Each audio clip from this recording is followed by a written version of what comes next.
Good evening, everybody. How's everybody doing tonight? Hello. Welcome to Hi. We had a lot of people waiting. Hey, welcome to the channel. This is Case by Case. My name's Amy. I have Dee and Cherie with me tonight. There may be another guest coming on here in a little bit.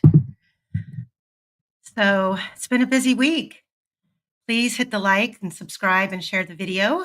It helps. How's everybody doing? We are going to try to keep the chat flowing tonight. Just keep it respectful. I know there's a lot of emotions surrounding this case. So tonight we're talking about the Delphi case and some of the things that have dropped this week. We're going to just go over yesterday's filing and we're going to talk about, I'm not going to read through it. I know a lot of different channels have already covered it, but I will read through it, maybe not word for word, but I'll try to fill in some gaps and things along the way to make things make more sense. Tomorrow, before we get started tonight, tomorrow at 2:00, I'll be doing a glance into Ashley Garth's case. Since the channel has a lot of new subscribers and a lot of people are asking questions on those videos, I'm going to do just a brief summary tomorrow, and Cherie and I, and probably some others we're going to recover that case since we are right in the middle of post-conviction relief for Ashley Garth. And there's going to be some filings that come out any day now in her case. Plus, I'm a little bit better at YouTube, so I could probably do her more justice now than I did at the very beginning. So there's that at 2:00. And then tomorrow at 5, we're just going to do an open panel. I'm going to drop the link and we'll let some of you come up and we're just going to chit chat about the different theories and everybody's opinions on their persons of interest in the scenario and what they think happened that day. Unfortunately, after the trial, we don't have a clear picture, and I don't understand that, but we don't. So hey, it's a new day. See, hello everybody. Pandora's Box, Christy Sharp, welcome. Under Your Scars, Streets of Bakerfield, both of my mods. Thanks guys for being here. Dee and Cherie are both also mods. Digital, good to see you too. Lots of new faces. There's a poll that I have going right now. If you guys haven't read it or clicked on it, that poll, let me see here. Got about 65 votes on there right now.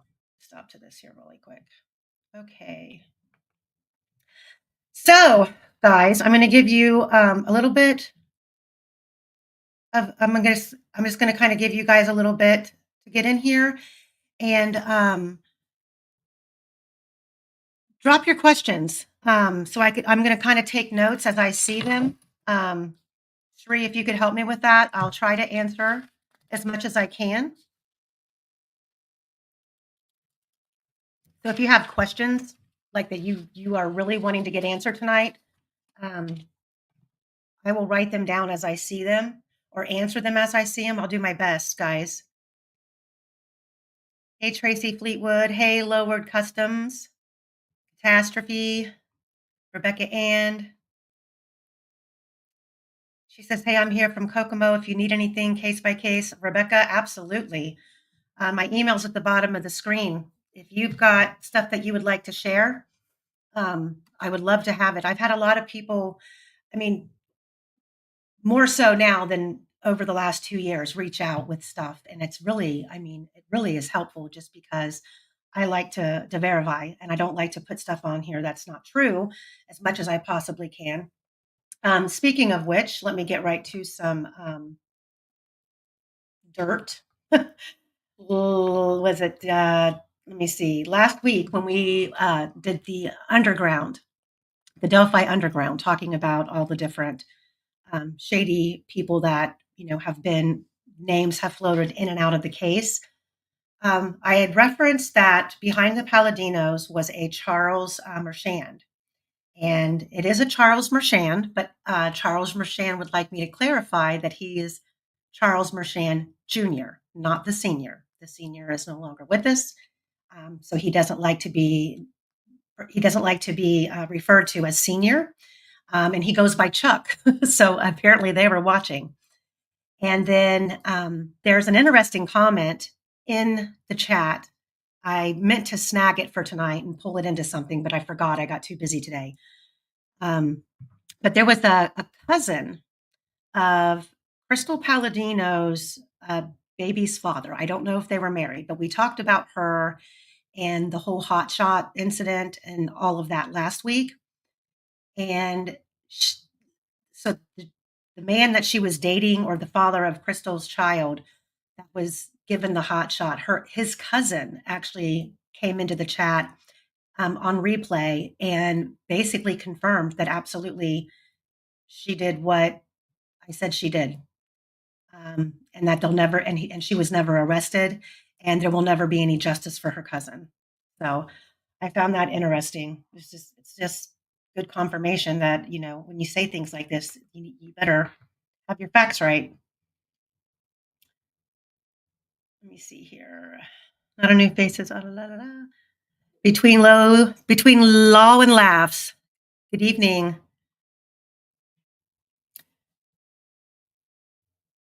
Precostin. I know who you are, Precostin. I just can't. I want to make sure I'm saying your name right. Maybe you could spell it out for me in the chat, like how you pronounce it. Hello, Kathy. Big. Digital again. Women Doing Chaos. Welcome, everybody. Joanne Dubuse. All right, guys, are you ready to get started? Yes, yes. Okay, well, first things first. I'm going to pop in here really quick because I'm sure that you guys are all aware. If you're not, I'm going to go over it anyways. So those of you who aren't aware, get caught up to speed. Rick Allen was transferred out of Westville. Thank goodness. He's been transferred to Pendleton Correctional Facility. They do have a very nice website. I was on there today. And for anyone that wants to go over there and, communicate with Rick, I don't know what his restrictions are right now, especially since he just got transferred. There's usually there's usually some downtime, and he has to go through intake again before he gets assigned a tablet and all of that. But Pendleton is an older prison. There have been some. I know there was electrical fire there a while back. Precocent. Do you precocent? Is that right? A precocent. Precocent sounds right. Precocent. Okay, just like it's spelled. Thank you. It says there was an electrical fire there. There has been some inmate on inmate violence there. This is so it says the facility was established in the late 19th century and has served the state of Indiana ever since. The prison comprises several housing units, a dining hall, a recreational area, and various support facilities. Pendleton Correction Facility can hold approximately 2,000 inmates. The inmates are housed in a dormitory-style setting with bunk beds and lockers provided for their personal belongings. Over here in the bottom right-hand corner is a picture of the overhead view of the campus. This is a medium security facility. This is not a maximum. So I don't know how he's going to be treated. I would like to think anything's better than Westville, but he has been moved. And I know everything right now is in the process of being switched over. There's the GTL system, like the text messages that you've seen me showing between Reese and I, the purple and white, that's through GTL.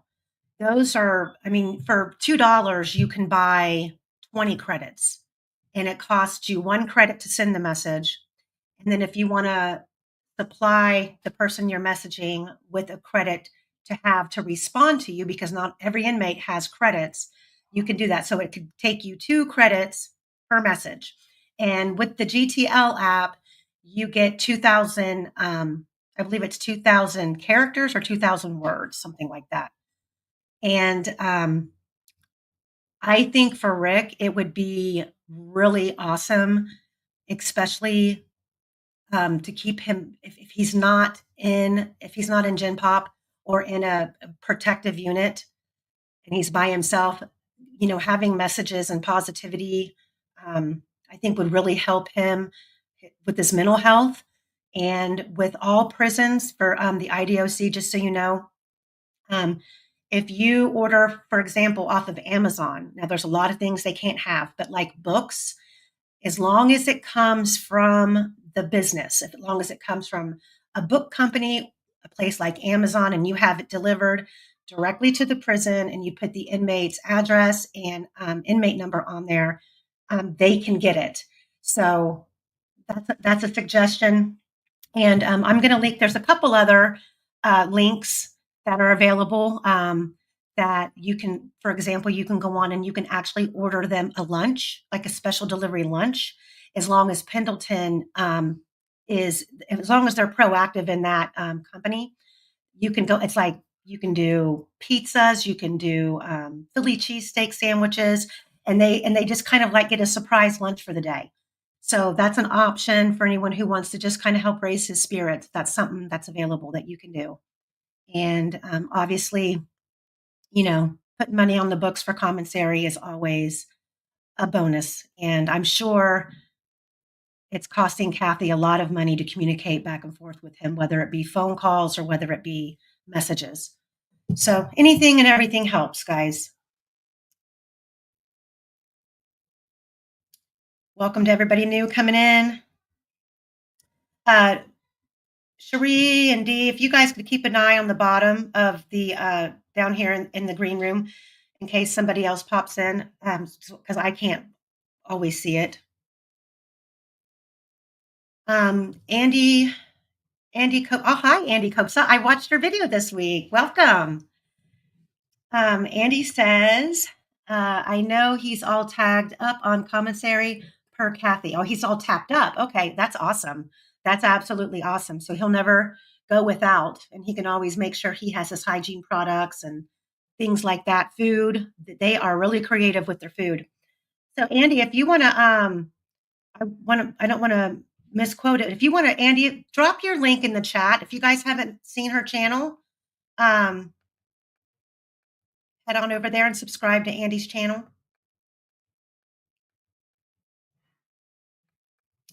Good evening, Michael. So, Pendleton's a maximum security with a medium security unit within, not a medium security only. Thank you, Bill. Well, on their website, on their homepage, it said medium security. So maybe I needed to go in and actually read all of the details. I was trying to look. I actually went on to see if they had a mental health facility, and it just kept referring you to an outside source. So I do know at Pendleton, that is where Garrett Kurtz is housed, and that's also where Gabe Ellis is housed. I'm sure that they will not be in the same area. So, Michael, I sent you the link if you want to come up. In fact, I hope you do. Just I want to make sure that I don't say anything that I shouldn't. So you can kind of guide me with that. So I'm going to pull up, let me remove this here. I forgot I was going to go in to tell you guys that. So what's happening with the GTL app? They are all across Indiana, all of the prisons are getting new tablets. They're going to be, I believe they're going to be a lot faster. For example, when Ashley was transported in November back to Newton County, I believe Newton County Jail uses the new system. So when you're messaging back and forth, it can take 4 hours a day. In Reese's case, it was taking him 8 and 9 days to get messages.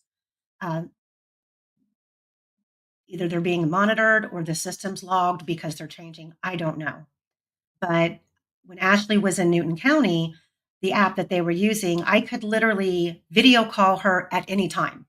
And as long as she had her tablet with her, she could answer, which that's a huge plus, because right now you have to go in, schedule a visit, and you can only schedule it for like you have to do it 3 days out, and it doesn't always work. The kiosks in there right now on all of the prisons, I believe, are old. So this new system should be very fast, and you should be able to communicate a lot better. And I'm hoping that they get more access on their tablets to, books and movies and things like that, because the tablets they have now are not updated very often. So let's see here. There he is.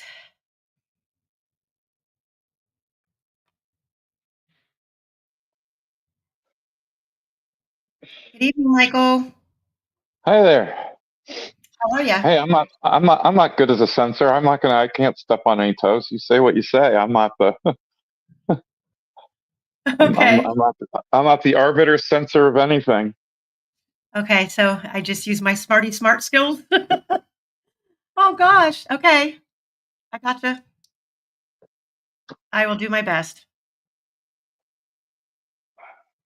Let me see here I was, before I. one thing there have been on some of the lynch mob sites, everybody's been saying, oh, they couldn't respect the girls, and wait till next week. They, filed these things on the 8th anniversary of their bodies being found. And, um, yeah, it worked out that way, but those things had to get in before the motion to correct error was denied, and that could happen any day. I mean, I was up all night the night before getting stuff ready, and it went in when it went in as fast as it could go in. So, there was no plan or disrespect or anything there. It's just the way the courts in this particular procedural posture work, and just something the lawyers had to do. Well, and bottom line, you know, I'm not trying to argue with anybody's opinions out there. Everybody's entitled to their own opinion. But first and foremost, why are we here? Why are we even here? Learning about a box cutter, learning about letters and these confessions. Why are we here? They need to be pointing the finger at Nick McClellan and the investigators on this case, not the people who are really the ones trying to make sure that Abby and Libby get justice. Because Rick, this is not justice. Even if far-fetched land, even if RA was involved some way, shape, or form, which I don't believe that he is, he did not get a fair trial. And in this country, it matters. Your civil rights matter. How you're treated before you're found guilty matters. You are innocent before you are found guilty, always. And in this case, that this was just not justice, any way, shape, or form. It Thank you. was Thank you, I, Streets of Bakersfield, for the super chats. Oh, thank you. I Well, didn't see them. yeah, it was pretty bad from start to finish. I just keep quoting Andrea Burkhart on it. I've seen a lot of bad judging, but I've never seen anything like this. Yeah, it's insane. And the fact that I've said it before, the fact that we've had a whole trial and we have no idea really what happened, any more so than we did going into trial. So, and it's really mind-boggling, and I really hope something changes here really soon. I'm really glad to hear that Rick got moved, though. Well, So, yeah, that changed. I really would not count on much changing really soon. And I mean, we could all be shocked, and we get hearing on the motion to correct error, and that would be interesting. But don't know. yeah, I just would not count on anything happening really soon. thank you, Baker, for that.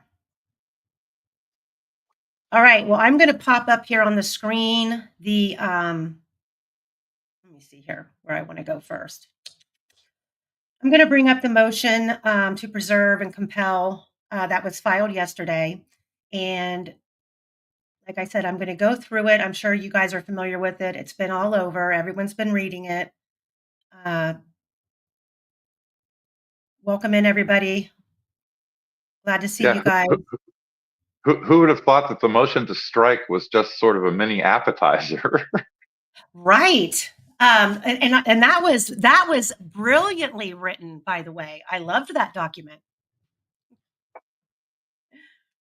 Okay, I'm going to turn my camera off, and I'm going to do a lot of doing some reading, and I'm going to do some commentating, if that's okay. Anybody on the panel, if you need to interject, or if I'm missing something in the chat, let me know, and I'll shut up. But I want to kind of give everybody the real deal here and where all this is kind of coming from, and put it all in a little bit better perspective.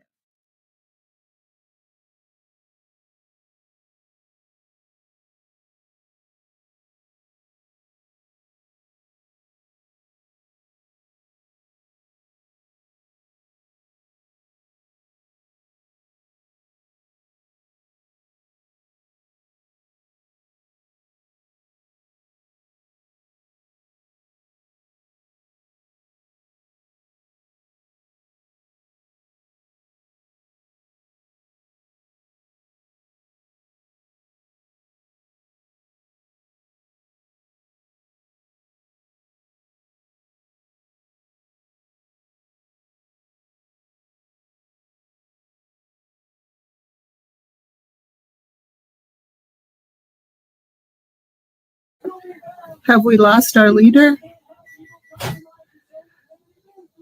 I'm glad it wasn't just Oh. me. I thought it was. Oh, shoot. I did bump out. Sorry. I did bump out. Sorry. I'm here. So sorry about that. So I'm going to start first with where Reese's at in the prison. He is in a protective unit with other protected inmates. Reese used to be a part of the Aryan Brotherhood, Aryan, white supremacist group, and a long time ago, decided that he needed to make his life right, and he got out, which makes him a risk in prison because you just don't get to leave organizations like that. So therefore, he's in a protective unit, which is why he's had these encounters with some people because they also are in protective custody. Reese works in the law library. He does a lot of stuff helping other inmates do documents and things like that. And that's how Ron Logan approached him to begin with. Ron Logan came to him asking for help, wanting to, see if he could figure out how to look up stuff. He was trying to figure out how to get out of prison, obviously, on his probation violation. That's how friendship / conversations started. So if you guys all remember, Ron Logan got modified out, and it was years later that Keegan Kline was brought in. Reese did not know who Keegan Kline was. He knew Ron. Ron had these conversations with him. Ron had basically taken his story that was released, the original statement of the girls were walking, the girls were talking, and he was trying to get them to come back to the barn and see his rabbits, which Ron Logan did have rabbits, and things just got out of control. That was more of, Reese described that to me as kind of a sad sob story, that it was more of an excuse. I was drinking, it wouldn't have happened. Anyway, over time, he started changing the story as to, well, it was kind of, a planned thing. And, we did this, and, I had a couple of buddies with me, blah, blah, blah. Then he proceeded to tell Reese that he had been involved with this like underground pornography, child, SA stuff, and that they were using burner phones. And the burner phones were being the group of people who were doing this and the group of people who were using the phones were getting switched out like every 3 to 6 months. But I guess Ron was having trouble using the phones, so he would meet the guy who ran the organization, who Reese found out way, way later was Keegan Klein. But at this time, Reese was never given another name. He was only given my friend, and told about these burner phones and how Ron ended up meeting up with this guy. They became friends, and oh, hey, Four Pits, I tried to reach out to you today. I need some of your knowledge, please. So Ron was telling him that they became friends and went into more details about what happened. So fast forward to when Kagan comes in, and I don't know how much time had elapsed since Keegan came in there. Kagan, however you say Humpty Dumpty's name. He, at some point in time, he approached Reese and he said, "Do you know who I am?" Reese said, "No." And he said, "Well, I was told that you were a good friend of my good friend, Ron Logan." And Reese was like, "Yeah." And I guess Keegan started saying things like, "Well, did he tell you about me? What did he say about me? Did he tell you what we did?" And Reese just basically said, oh, he kind of played it soft with him and was like, "Yeah, man, I think I know who you are. You're the friend." And things just this has not really been that long ago, because when he had just started getting the full picture of, and Reese is adamant. He is adamant that the story that Ron Logan told him, and then the things that years later this Keegan Klein came in and started saying, he knows 100% for a fact that these two people were together when this happened. According to Reese, that's what he believes. And some of the details, I don't, I am here to say that I believe 100% that Reese was told these things. Whether Keegan embellished, like he does, lied about certain things, made his role bigger or smaller, I don't know, because he is a liar. I do believe that all of these things were told to Reese. So I kind of wanted to put that into perspective. So, hi, Dr. K. I know that it was kind of confusing, like how all of this came about. But once the filing after the trial came out about this, Keegan won't even so much as look at Reese. He stays completely away from him. And apparently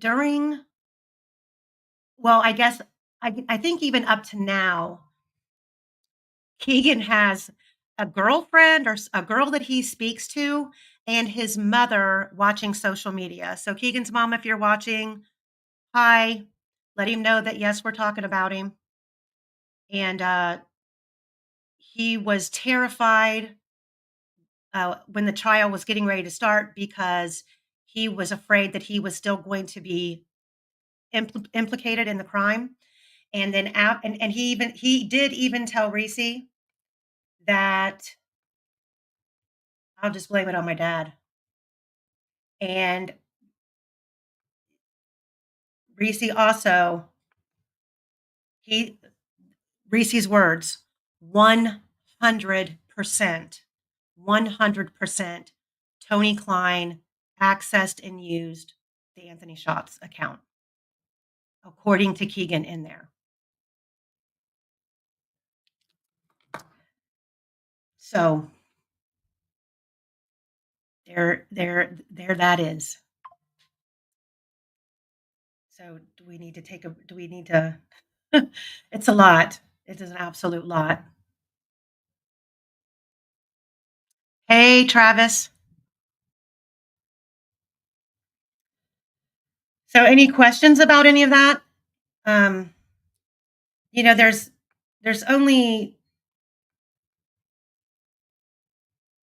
I guess I can say that I think that over the course of like what almost 2 months, month and a half, I've communicated with him a lot, and his story doesn't change, it doesn't waver. And in the beginning, when I first started talking to him, he was kind of upset and not wanting to. That he's like, they treated me like crap. They came out here, they made fun of me. Now they're calling me a liar. And, I think it just took him hearing from some people that, hey, you're doing the right thing, you know, and he knows that he is. So, Michael, is there anything that you want to add? Cherie or Dee? Did you How see do- where Andy, I think it was Andy Cops asked for a timeline or about the timeline? Sorry. Oh, no, I didn't. Let me see. I'm a little behind. Are they in the same place right now? Okay, so no, okay, Sarah, no, they're not at the same place. Reese and Keegan Klein are in the same protective unit at Newcastle, and Richard Allen was just moved to Pendleton Prison, and Garrett Kurtz and Gabe Ellis are both housed in Pendleton. So no, I did not see Andy's question. If you can find it and pop it up for me, that would help. She said, she just says in the chat that you cleared it up already. So Oh, okay. You're good. Okay. What first put you and Reese on each other's radar? Me and him? Well, the day that I at my real job, my big girl job, I have the ability to wear an earbud all day, and I just listen all day to different podcasts, different news outlets, um, all of the above. And I have a notepad that I keep with me, and throughout the day, I just take notes on things that I want to. Oh, I need to go look that up. I need to check this. So the second I heard, I believe it was, I think it was a live stream with Defense Diaries, and they read the motion to correct error, and I heard Reese's name. I immediately left my module, and went up to the break room and added him on my GTL and messaged him because I didn't know who he was, didn't know what he looked like, didn't know, but I knew that this was going to throw him under a bus one way or the other. The people were going to make him out to be, incompetent because he's an inmate, or people were going to be reaching out and trying to use and abuse him. So I just reached out, kind of told him who I was, and I said, "Look, your name is out there. You don't have to trust me, but I'm just telling you, please be careful. People are going to start messaging you." And he responded back like, "Okay, well, I don't know you." And it took, a few days. And, I said, I'm not going to ask you anything that, you don't want to tell me. I know what it's like. I have someone else that's inside that I've helped for the past 2 years. And, the social media thing can be, especially when you're behind bars and you don't have a way to defend yourself. So, and it just kind of rolled from there. And, I never really conveyed to him any details about the case. I didn't.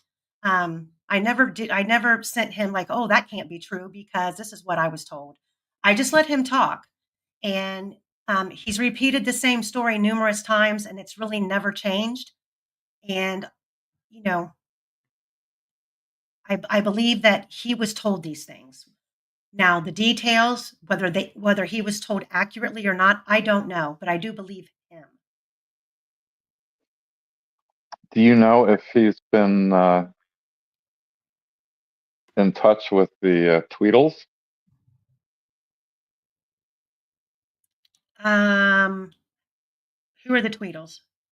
I'm sorry. Everybody's favorite podcast.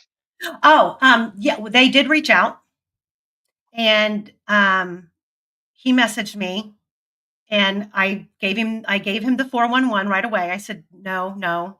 There's been a couple other ones too that have reached out, and I told him no, and I told him why.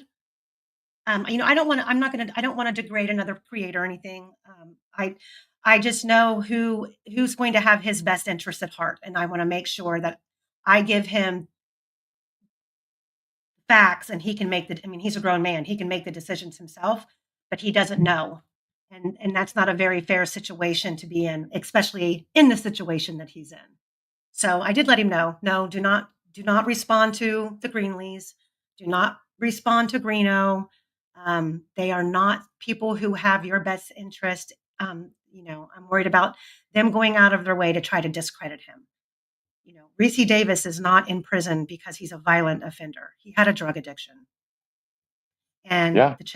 the chips just fell the wrong way. And um, you know, he regrets half of his life he's been in there. And he regrets it, and he will tell you that, but he's a very positive person, and he tries to help a lot of people in there, and it is what it is. So, but I just wanted to make sure that I reached out right away because I knew what he was up against, and I feel I'm glad that I did. I'm really glad that I did because I don't know if he would have came across the wrong person, that he would have continued to tell his story. Because he was, you know what I mean? And at the time that all of this came out, it doesn't matter what unit you're in the prison, protective or not. It doesn't matter who you're snitching on. A snitch is a snitch is a snitch, and it's not something that you want to be labeled as. And that can be fearful. So but he assures me that he's okay, and I'm in contact with one of the young lady who came on the show a couple weeks ago, and talked about him. I've talked to her, and um, obviously, you guys know because of the filings that on March 12th, Andrew Baldwin went and visited him, and Reese was able to call me for the first time after the meeting, and he explained that it was very emotional and that Andrew um, broke down several times, which made Reese break down several times. And Reese And I said, I just said, why did he say why he was crying? And Reese said, no. He said, come on. He said, come on, girl, we're men. He said, but I guess it's just, the realization that this is really happening to an innocent man, is what Reese said. I mean, I think it's a combination of things, that it's happening to an innocent man, and what actually happened to the girls is truly, truly awful, It is. It is. and more awful than the state has portrayed it. Yes. Yes, it is. And it's as chaotic too, as well. This is, I mean, I don't know why that just did that. This is,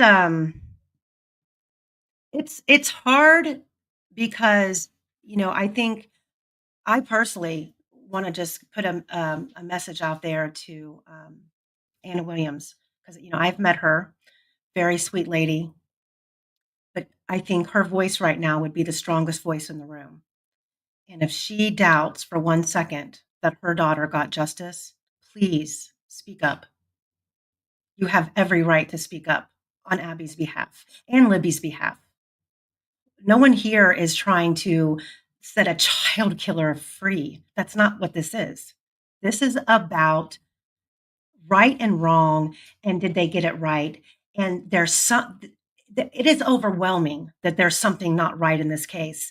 And I'm just going to throw it out there. It's either law enforcement is involved with drugs, or law enforcement, somebody in that drop box did not want their name revealed, and it was all hushed away and swept under the rug. Something in this case stinks, and it has to lead back to law enforcement, or it has to lead back to the prosecutor's office, because stuff's getting covered up for a reason. You can't tell me, I mean, I could do 10 shows and deep dive every group of POIs, every individual POI, and Rick Allen would be the last on the list of there being enough probable cause to arrest a man versus everybody else. And I think that's what people need to start admitting. And it's okay if you wanted to believe that the prosecutor's office was, the strong arm of the law and they were going to get justice for the girls. I wish they would have. I wish they would have too. But at this point in time, if you're sitting out there saying that the prosecution has the right guy and they've played fair and they haven't played hide the ball and they didn't concoct all of these stories with the medical examiner and the box cutter and Brad Weber's van and having this, Walla Walla doctor go in there and feed Rick a bunch of shit. You're kidding yourselves, and you're really starting to look stupid. Period. It's got to, at some point in time, you have to come back on earth and say, okay, we were wrong. We fought the good fight. You had every reason to back up the prosecutor. You had every reason to want to believe that the state would get it right. But this kind of thing does happen. It happens more than you guys realize, and it happens where nobody even knows a trial is going on. People are incarcerated and they are run ruled every day into a prison, and you don't even know their name, and they're never discussed on TV. It just so happens that this was a big one and everybody was paying attention. Low light recovery. Okay, sorry guys, I'm trying to go through and answer the questions. I did hear a question I wanted to answer to the UK we raised for experts. Do we have the paper trail available for public consumption? That would be an answer for, I don't know if Michael knows that answer or not. Michael, did you get that? Yeah. Yeah, it's not going to be made public what the money was spent on or was being spent on because that would reveal defense information. Strategy. Yeah. I mean, what people are looking at, so there is a particular, and I'm not saying there's a particular asymmetry in criminal prosecutions. And one of them is that if the prosecution goes out and consults an expert and gets an opinion they don't like, right? They've got to turn that over to the defense. But if the defense goes out and consults an expert and they get an opinion they don't like, they don't even have to tell the prosecution they consulted that expert. And if you reveal that you consulted that expert and you don't use them, they don't show up on a witness list or something, that's a red flag for the prosecution to go depose that particular expert. And that's that would become a serious problem because, experts, well, first of all, experts are not cheap at all. And, that's a really bad situation to put, your client in, is if you have an expert that doesn't agree and you don't put him on the stand and then the prosecution gets their hands on it. That's ouch. Ouch. Well, I don't guarantee well, I'll give you an example. I don't know that this is absolutely accurate, but my understanding is that the Apple Health data, for instance, not only records upward movement, but it also records downward movement. But to get that would take about $20 an hour, 20 hours at about $3.50 an hour. You do the math, and then you've got the testimony problems and cost of actual testimony and reports and things. Yeah, experts are expensive.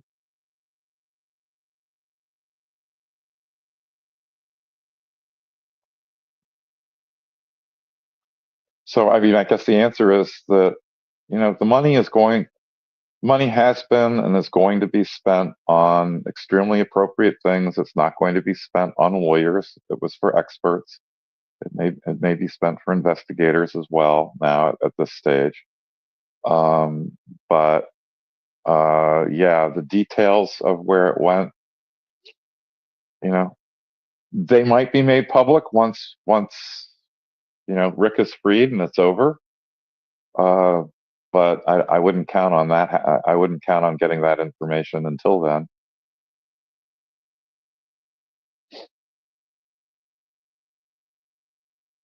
Does that answer the question? I think it does. Okay. Yeah, well, I said thank you, and I gave $5 to Super Chat. Oh, thank you. Those should be. I'm kind of all over the place. I'm trying to figure out how I'm gonna. The PDF that I have on here is a little bit blurry. So I'm going to read. I'm going to expand it, make the screen bigger, and read from another screen I have. B says inmate testimony was good enough for the state against Richard Allen. They used the inmate companions to spy on his psychotic rambling and probably put ideas back to, I think it says R. Yeah, absolutely. They were good enough for that. Just like the geofencing was good enough to eliminate and clear people, but yet they didn't want it in the trial. Hey, Dave. So maybe the most notorious, famous, whatever you want to call it, wrongful conviction in Indiana in living memory was Dave Cam's, and they had prosecution used, I think it was 3 jailhouse snitches on him. Wow. Yeah, that's kind of it, especially when, you've got somebody like if you guys follow like appeals and wrongful convictions, appeals, post-conviction relief, habeas corpus, that it is not a simple process to get anyone out of jail ever, or out of prison. So when an inmate, you know, they're not usually going to get anything at all in exchange for giving information, unless they are in like a county jail and it's pre-trial for them and they feel like they can probably try to cut a deal on their case with the prosecutor by snitching on somebody else. But once someone's been tried and convicted and they've been sentenced, I don't think that there's really an easy like, hey, well, tell us what what your cellmate said, and we'll cut 10 years off. I don't. Is that something that typically happens, Michael, or am I wrong about that? It certainly can happen, and I think at least 2 of the 3 in Dave Cam's case. When I said jailhouse snitches, I meant prison. I mean, I think at least 2 of the one might have been jail, but I think at least 2 of the 3 were prison. Okay. And it always comes up in this Brady claims later that there was some deal that the defense never knew about, and therefore never had the opportunity to impeach those witnesses on the stand about the deal. Some prosecutors are very straightforward about it. Yeah, for this testimony, we're giving him 10 years off his sentence. I mean, and good on them. You want to use them? Tell them what the deal was. The defense can cross-examine the guy for his or her credibility. And yeah, but jailhouse and prison snitches are used by the prosecution all the time. And now the lynch mob is up in arms that, oh, he's a prisoner, so and a convict, so his testimony is worthless. Well, tell that to the prosecutors who are getting convictions around the state all the time. Right. Let me see here. Let me see if I can open this up on here so I can read it better. Mm-hmm.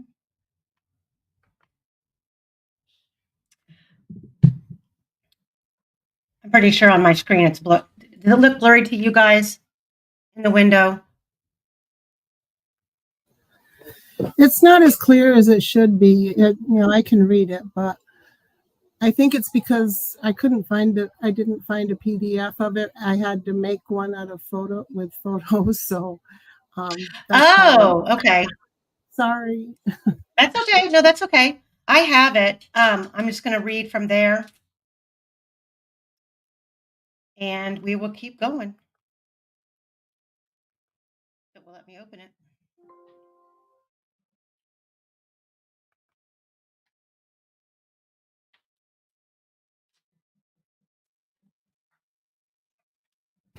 Amy, your audio keeps going in and out, hon. Oh, it's probably because I'm moving around here. Sorry, I'm trying to get this to pull up.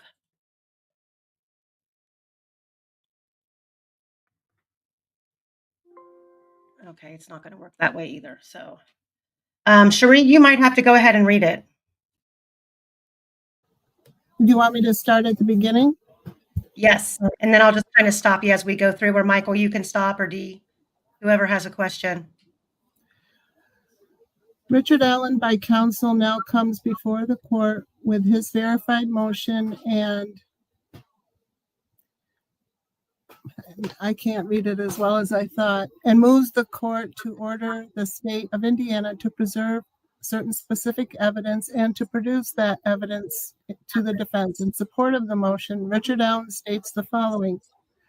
On February 12, 2025, Richard Allen's counsel, Andrew Baldwin, met with inmate Reese Davis at the Newcastle Correctional Facility. During their meeting, Mr. Davis informed Attorney Baldwin of the following. Reese Davis was in the unique position of having met both Keegan Kline and Ron Logan during their stays at Newcastle. He talked with Ron Logan about the Delphi murders on multiple occasions, and over the course of time, Logan confessed to his involvement in the murders along with two other people.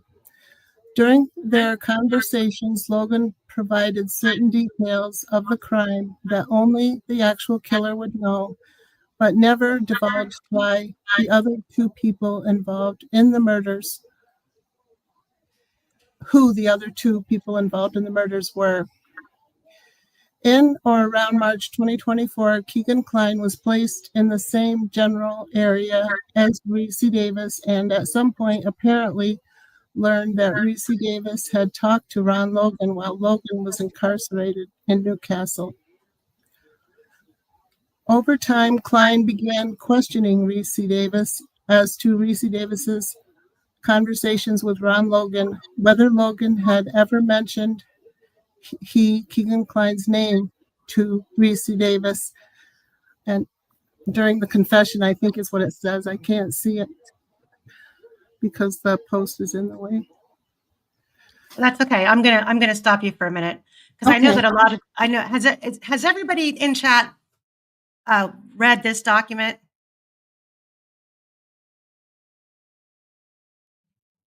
Because I don't want to spend an hour or so on it, because if we've all gone through it, I can kind of touch base and skim through it. But that's what I was talking about before, is how Keegan had approached him, knowing that other people in the unit had told Keegan that he was friends with Ron Logan. So Keegan must have probably been in there talking about Ron Logan or asking about Ron Logan, knowing that he may have been in there. But once the trial was over, I think what really pissed Reese off a lot was that Keegan was in there bragging that he beat the system and he pulled it off and they're stupid. So he, and I've asked him, I'm like, how does he behave in there? How is he treated? And he said he thinks he's the big man on the hill, basically, which is, and I said, he doesn't come across like timid or, poor me. And he said, hell no. He said he is a Dr. Jekyll and Mr. Hyde, basically.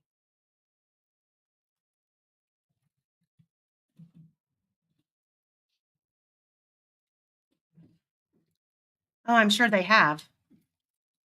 I'm sure they've read it already. Okay, Rhonda, go ahead. What number are you on? Not Rhonda, but Cherie. Sorry, I just seen a hi Rhonda in the chat. I was thinking it was our Rhonda, but it's not. I read E, so that's where I left off. But Okay. There's a post in the way, so I can't see what's next. I'll take it down. Okay. There, it's gone. Oh, it's on. I guess it's on the next page anyway, or ready for the next page. Go ahead. Reese Davis began to realize the Kleins may have been one of the other members of the crew that Logan described as being involved in the murders. Over time, Keegan Kline began to reveal information about the Delphi murders that corroborated details Ron Logan had revealed to Reese Davis several years earlier. Some of the details Keegan Kline provided to Reese Davis are the type of details that could only be known by someone involved in the killings.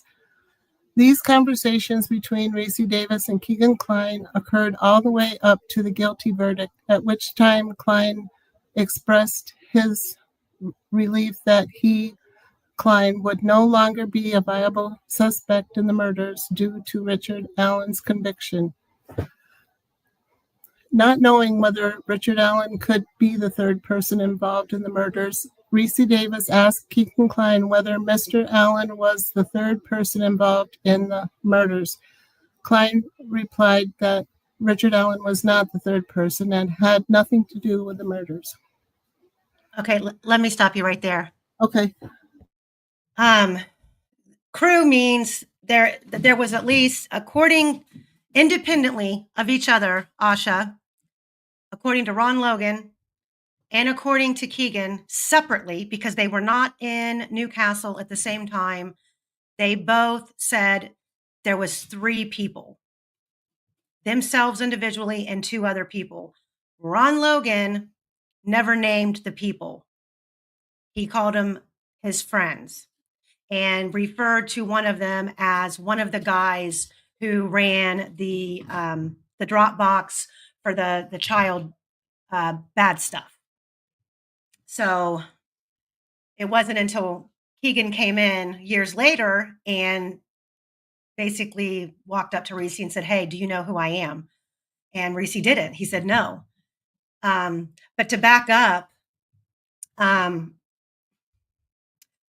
what was that? What was the last thing that you just read? Because I just lost my train of thought, Cherie. That last segment, the last paragraph. I think it was where he said that Richard Allen had nothing to do with it, Jay. Okay, that's what it is. Yes. Women doing chaos. No, 3 people.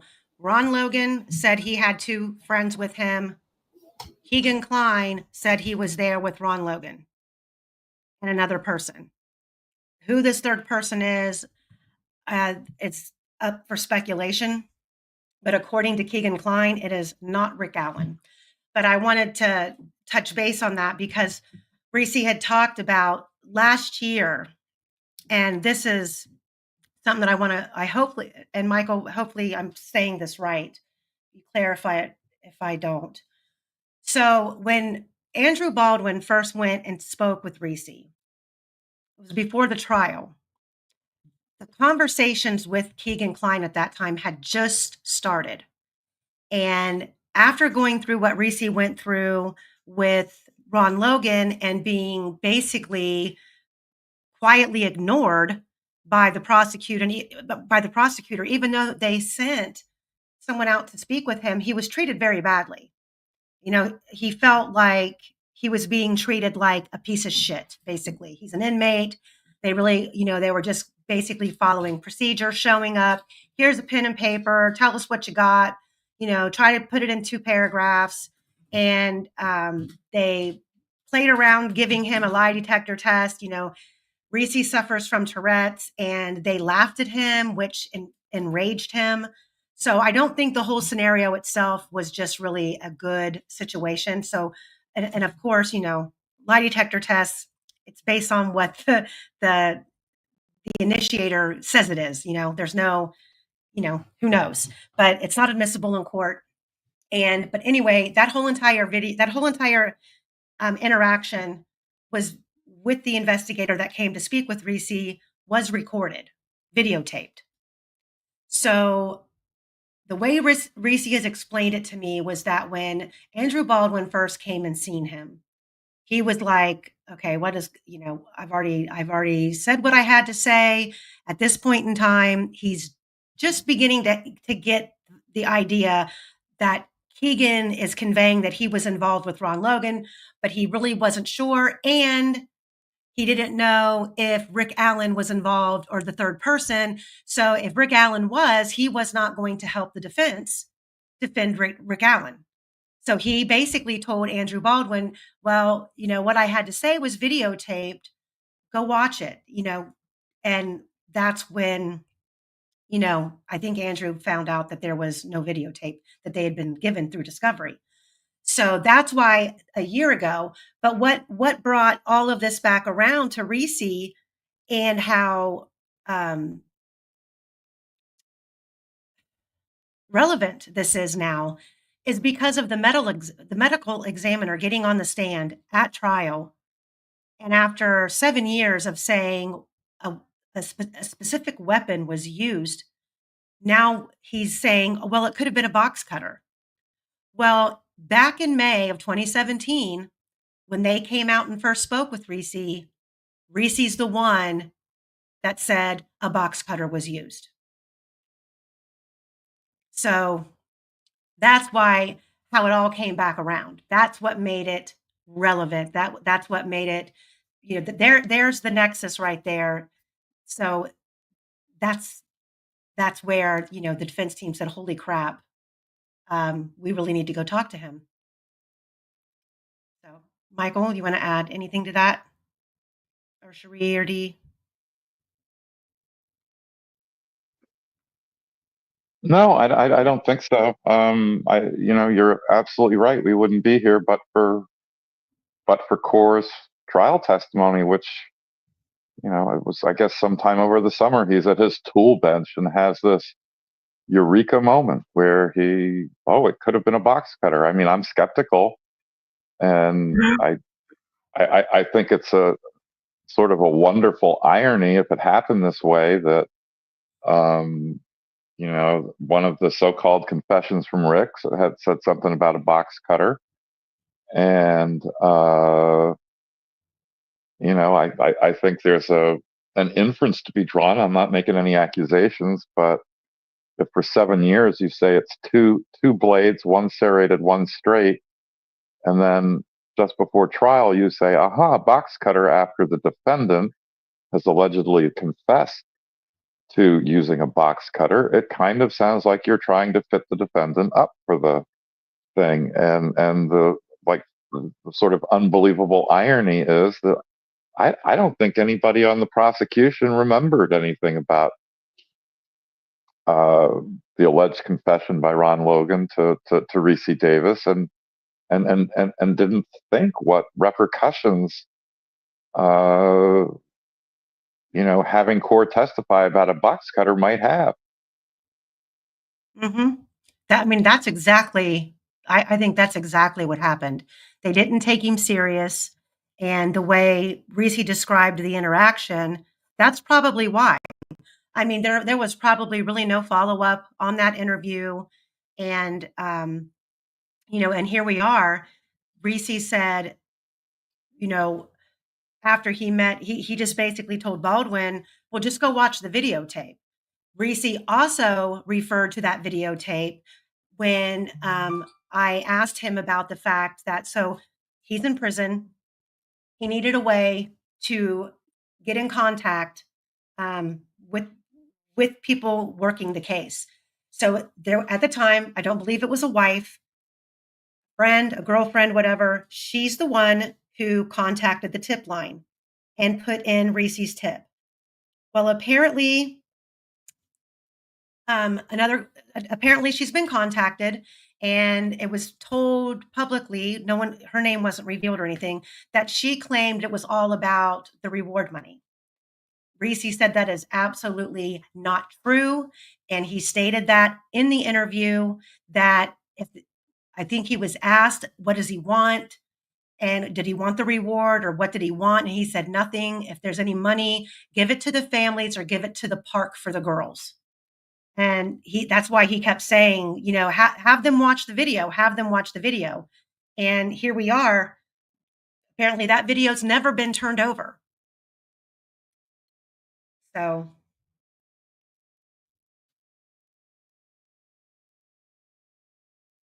The link for the eye care for the prison, for the inmates and the meals and stuff, the link's been dropped in the chat. If anyone wants to go check that out.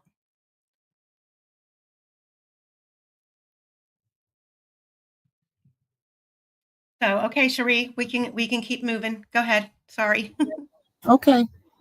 Keegan Kline further revealed to Reese Davis that he, Kline, and Logan knew each other through the sharing of child pornography that they shared on burner phones, and that further they would see each other every 3 to 6 months so that Kline could assist Logan with using the burner phones because Logan was inept at working with electronic devices. Reese Davis further explained that once Keegan Kline began revealing his role in the murders sometime in the summer and fall of 2024, before at Mr. Allen's October trial, Reese Davis began sending letters to Nick McClellan, providing many of the details of his conversations with Keegan Kline in 2024 and Ron Logan in 2017. Reese Davis indicated that he believes he sent many as 8 letters to McClellan's office hereinafter the Davis letters, and presumed that McClellan was sharing the contents of these letters with Richard Allen's defense team. Attorney Baldwin met with Reese Davis on March 27, 2024, and learned very limited information from Reese Davis, who encouraged Baldwin to watch a videotaped interview law enforcement conducted years earlier. At their February 12, 2025 meeting, Reese Davis further admitted that when Attorney Baldwin met with Reese Davis on March 27, 2024, Reese Davis, did not provide all the details that he knew at the time to Attorney Baldwin for 2 reasons.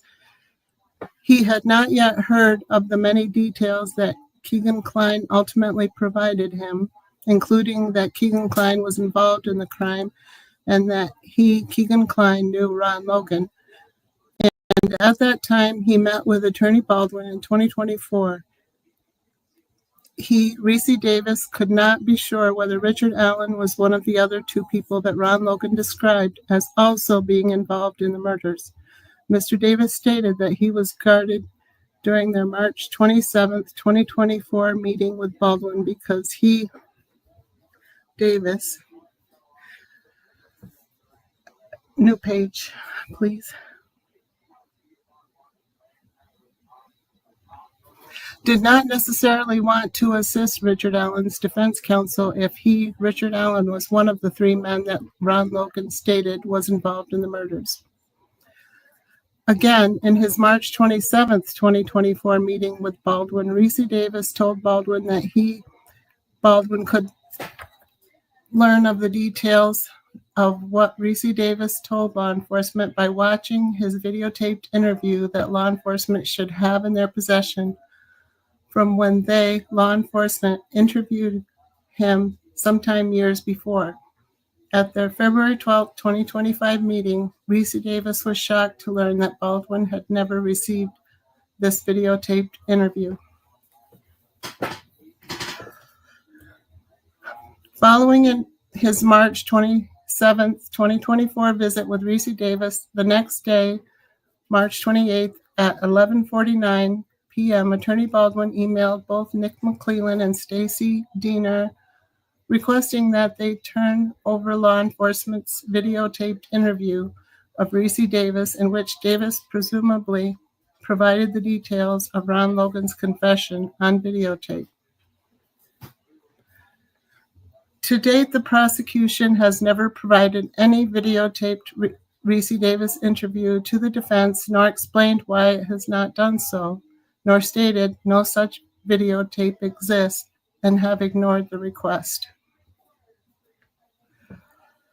The approximate 8 letters Reese Davis sent to McClellan in the months leading up to the October 2024 trial would contain multiple layers of exculpatory evidence, which the defense could have used to further its investigation as to whether certain facts contained in those letters could be verified through crime scene photographs, digital data, and a variety of other means.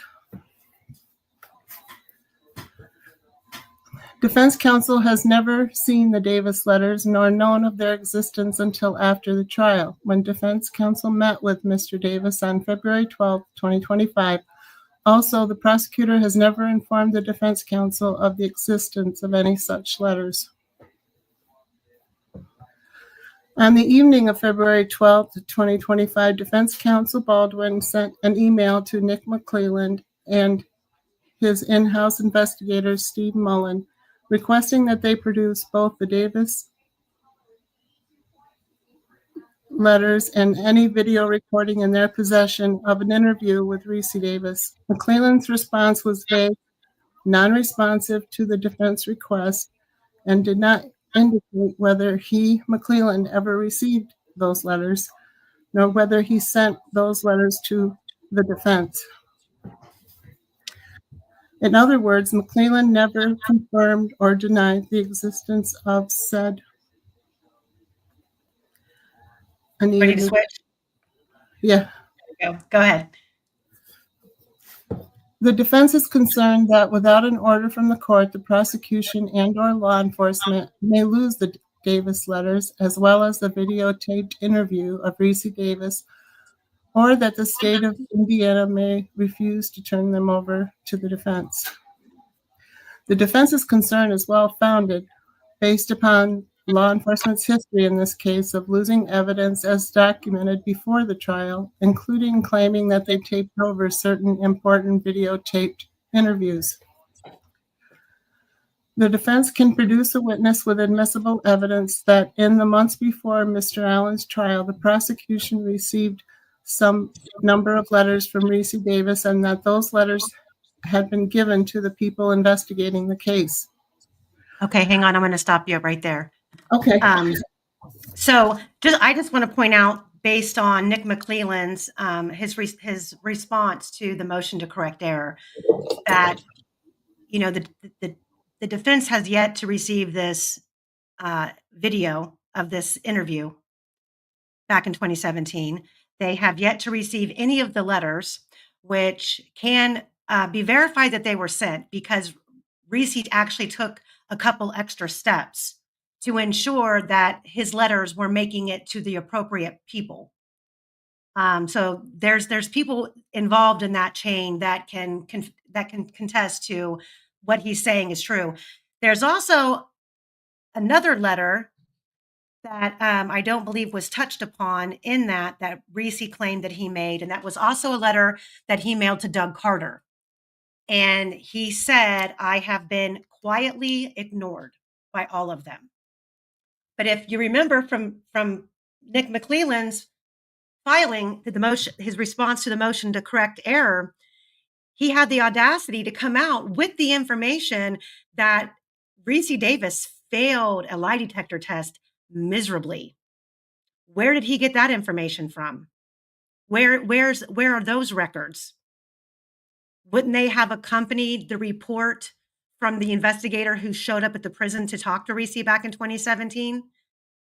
Is he going to try to convince everyone now that he got the lie detector test results, but he didn't bother reading the report? And he never bothered to open a letter that came from the prison addressed to him, not once, not 3 times, not 5 times, but 8 times? Come on now. What do you know? They got misplaced. Yeah, I bet they have been displaced. I bet they've been displaced. I bet they've been destroyed. Or I wouldn't even be surprised if Nick didn't care to even open them and just toss them in the trash. I mean, at this point, I don't put anything past the state and all of the bullshit that they've pulled in this case. And another thing, because I know there's been some questions in the chat. And again, if I misstate this, Michael, please correct me. But what's important here, and why all of this has been crammed in right after the trial, is because there's a deadline for an appeal. And in an appeal, you are restricted to what transpired in the trial, what's on the record. Okay. That doesn't mean that you can say, well, there was ineffective assistance of counsel. That comes later. So, for example, and the best example I can give you is a recent one from Ashley's case. So, Garrett Kurtz did two interrogations. They were both recorded. The first one was 3 hours. The second one was about an hour. And literally, he lied through his teeth. The story that he told in that first interrogation video had nothing to do with the day that he took Nicole's life. It was a complete fabrication. His video was never played at trial. Therefore, it never was transcribed into the transcripts and made it into the record. So therefore, in post-conviction, or in her appeal, there was no going back and saying, well, we can prove he lied. We can prove this now, that what he said in his interrogation was a lie, because it doesn't exist, because it wasn't a part of the trial. That's not on the record. So all of these things that are being filed right now by the defense in haste is to get every single thing in possible to give Rick Allen the best work product for his appeal attorneys to use going forward. So does that explain it correctly, Michael? Yeah, more or less. I think that's right. It's as I said elsewhere, it's stuffing the appellate turkey. Right. And that's, when all of the guilters out there that think that Richard Allen is guilty and think that the defense is pulling a fast one, no, they don't. That's just simply not true. The law was written in a way that you have to follow the rules. And sometimes, when you're up against the deadlines like this was smart. This was smart of them to do this. And again, I have to ask you, why are we here? Come on now. All of this should have been turned over. He had this since 2017. He admits that he had it since 2017. He knew he failed a lie detector test in 2017. Come on. Nick McClellan is not on the up and up. Period. So let me see here before we move on. Christy Sanders says, I am so hard to even take that video of BG seriously, especially after the photoshopped pic of AW on the bridge. Whomever is responsible for these unalivings purposely planted the phone to be found. That's something to think about. I'm with you on the BG video. I can't wait to see the original, and I can't wait to see the enhanced one and compare them. I don't think it's just planting the phone. I think it's turning the phone on at 4:33 in the morning, and which is when all those text messages came streaming in, and leaving the phone there on, kind of like a dinner bell. Come and get Exactly. Yeah. Oh, and that phone, by the way, something that didn't come up at trial. That phone would have had to have been recharged at some point. Well, and let's be clear. Out of everyone that we've had associated as a POI in this case, out of all of them, who is the one with the fancy phone skills? Who is the one who likes to pull the catfishing, the different devices, the different accounts, the different names, who seems to have a technical side to him, who used to do creative work when he was registered on the app called Fiverr, where he offered graphics services, where he would create menus and things like that? Keaton Klein. So that kind of whatever happened with that phone, and we'll talk a little bit about phones here in a little bit, but whatever was done with that particular phone, knowing that it was probably in the hands of somebody who was a little bit tech savvy makes even more sense, I guess. To me, it does, if that's what transpired. Well, it's sort of an interesting question. If the phone had to be recharged, and it almost certainly had to, because it was at 4% at, I want to say it was 341. Um, it J wasn't going March. to make it wasn't going to make it to 5:45, which was the last activity, until 4:33. Well, there's the headphone plug-in at 10:32 in the evening. But so the question is, it's an iPhone. Ron Logan had a flip phone. Where'd the charging cable come from? Exactly. And Rob and I popped your comment up here on the screen because that's among other things. Robin says Nick told on himself right there. Why perform a lie detector test on someone who didn't make any statement? Not only that, but he also Well, hang on a second, Amy. I mean, McClellan knew that he made a statement. I mean, the statement. So what came out in the motion to correct error was, so two things came out: a redacted version of the Orion tip that was put in by Reese's fiance slash girlfriend, but we think that the Hansard notes, which were attached to the report by another person, whose name I'm blocking on, that was what was attached to the Orion file.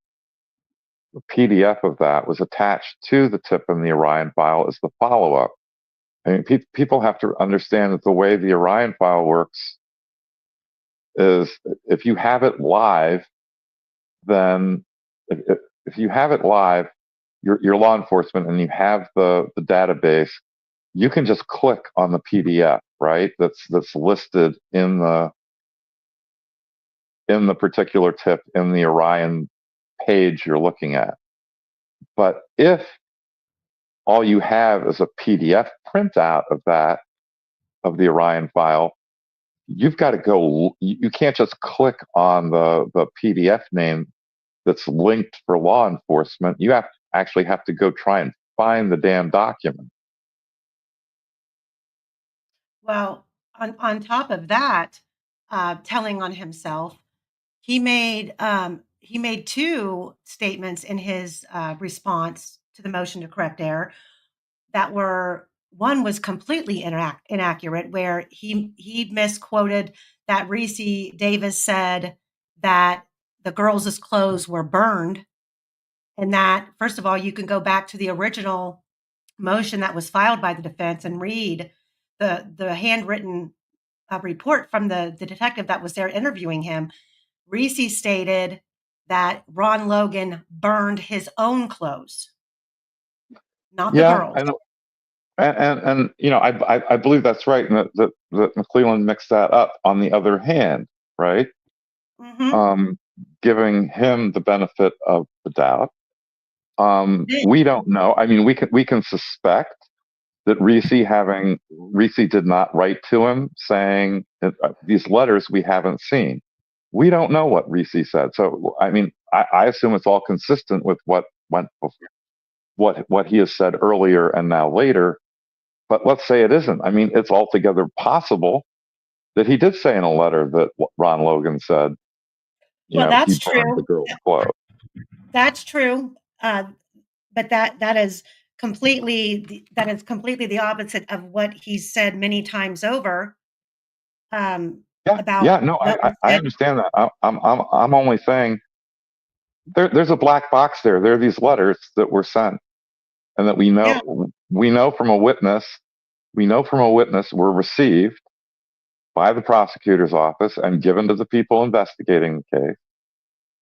But we just don't know. We don't know what's in them. Hmm. Well, according to Reese, Ron burned his own clothes. There were some other items that were burned, and he discusses 2 burn pits, one being in the back, one being in Logan's own backyard, and the other one being across the road, across in front of Ron Logan's house somewhere. Reese doesn't know where. There were items put there as well. And Logan was stressing evidence left behind that could still be found being a pair of steel-toed boots that he attempted to burn. The other thing that Nick McClellan brought up, and I asked Reese about, is Nick McClellan said that he brought up that Reese said something about a flip phone and a battery being removed. And I asked Reese about that, and he said, I never said anything about a battery being removed from a cell phone. I said that Ron Logan was using a flip phone. Yeah, He never. and yeah, it raises the question of, well, I mean, I think it's in the motion to, it might be mentioned in the motion to strike that, you know, did McClelland, I mean, he didn't put any affidavit or evidence in with his response to the motion to correct error about the phone and about the battery and about Reese saying there had been a battery. So did he just make this up, or, you know, did he have a brain cramp and actually reveal that there's another phone out there that he has information the battery was taken out of that nobody knows about? Mm-hmm. So, yeah. Yeah, I think, you know, that's kind of telling, but we won't, I mean, I hope that the defense gets their hands on these letters. I'm not holding my breath. You're not? No. But you said he took extra steps so that other people know that he sent them. Guess that doesn't help with the content, but it shows that he sent them at least. Yeah, I believe there's probably more than one person who can be called to verify that those letters were sent and that they made it to the prosecutor's office and into the appropriate hands. Hey, I'm hoping. I just said don't hold your breath. Oh, well, yeah. It doesn't mean they're going to produce the letters. It doesn't at all. I mean, I'm behind in the chat, guys. Well, I mean, look at all the evidence that's disappeared already. A week of interviews, 70 days of something or other. The the receipt from the marathon station, is it? I mean, it's,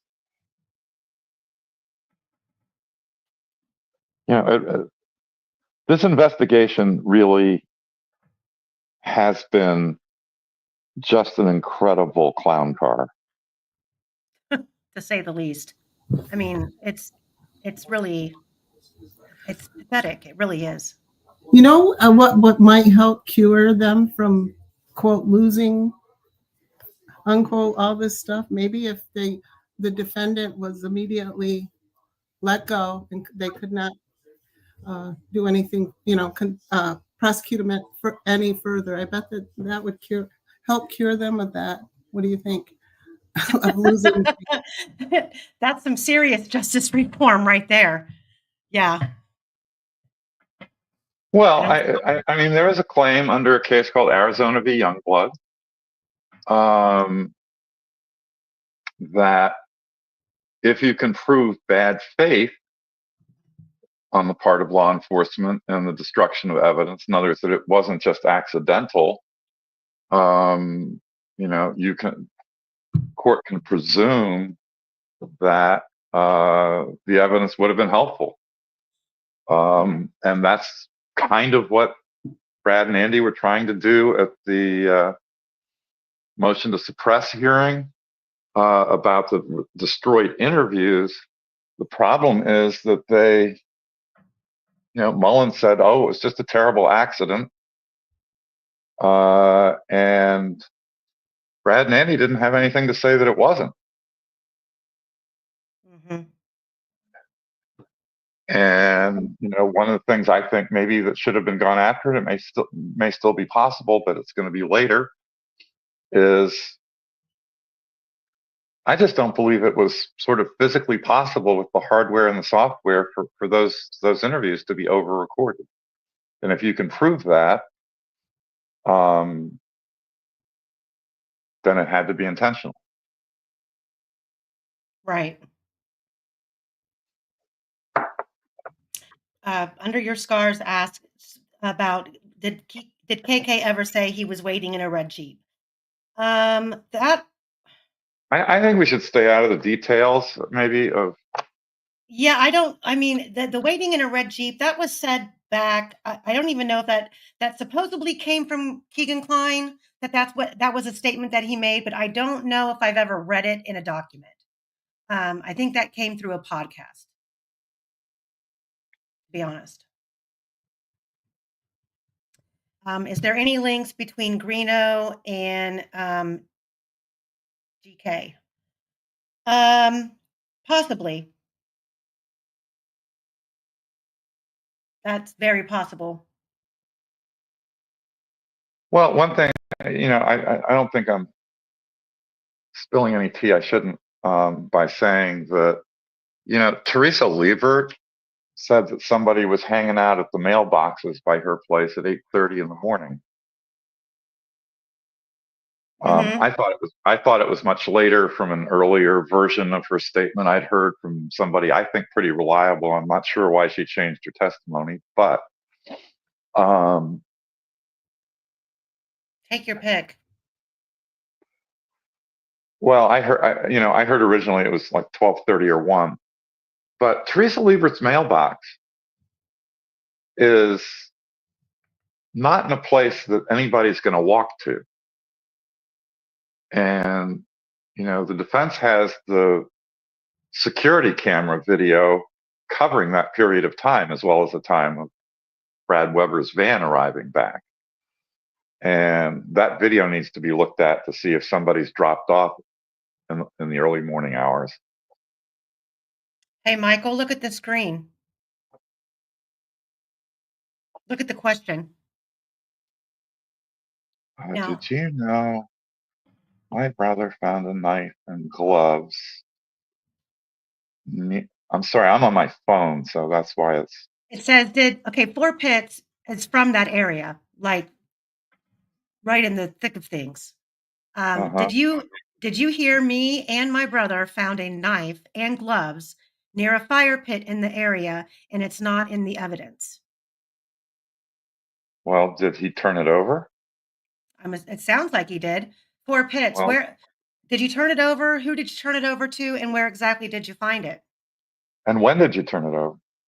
I mean, I tried to reach out today to Four Pits because I've been told that he's got all the scoop on Ron Logan. well, So well, then he should, if he hasn't already, he should be in touch with Andy Baldwin.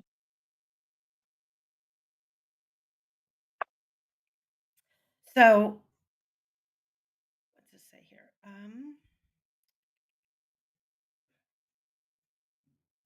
In chat, Michael Osbrook, love Michael Osbrook. Can Reese ask for copies of the sent letters? And she agrees that they weren't turned over intentionally. If most prisons don't copy outgoing mail, that's typically not how it works. Ashley's prison does, simply because there was an incident with some guards there. But anyway, I don't think that he can ask for copies. There are a lot of prisoners who actually copy the letters themselves by hand that they send, so they keep a copy for themselves. But I don't think Reese did that. McCoo's headphone says they do where I live, ingoing and outgoing. Well, and that raises another interesting question. They might do ingoing and outgoing, but did Reese? So they can't copy outgoing or ingoing legal mail. Stuff that's labeled legal mail, and I don't know whether Reese labeled his letters to McClelland as legal mail. Oh, you know what? That is a question I'm going to ask him. Because if he's working in the law library, I'm sure he's enough to know to do that. Then there would be receipts for it. Yeah, but he also might not have. He also might not have done it. I mean, yes, it's certainly a question to ask him, but he might not have done it because he's not writing to his lawyer, right? That's true. If I remember correctly, in Ashley's law library, when any legal mail comes in or goes out, there's a like a registry that has to get filled out. So I don't know how it works at everywhere else, but I'm going to ask him about that.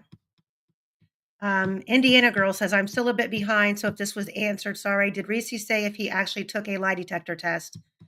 Yes, he did say he took a lie detector test, but the questioning was pretty bizarre from the way that he described it to me.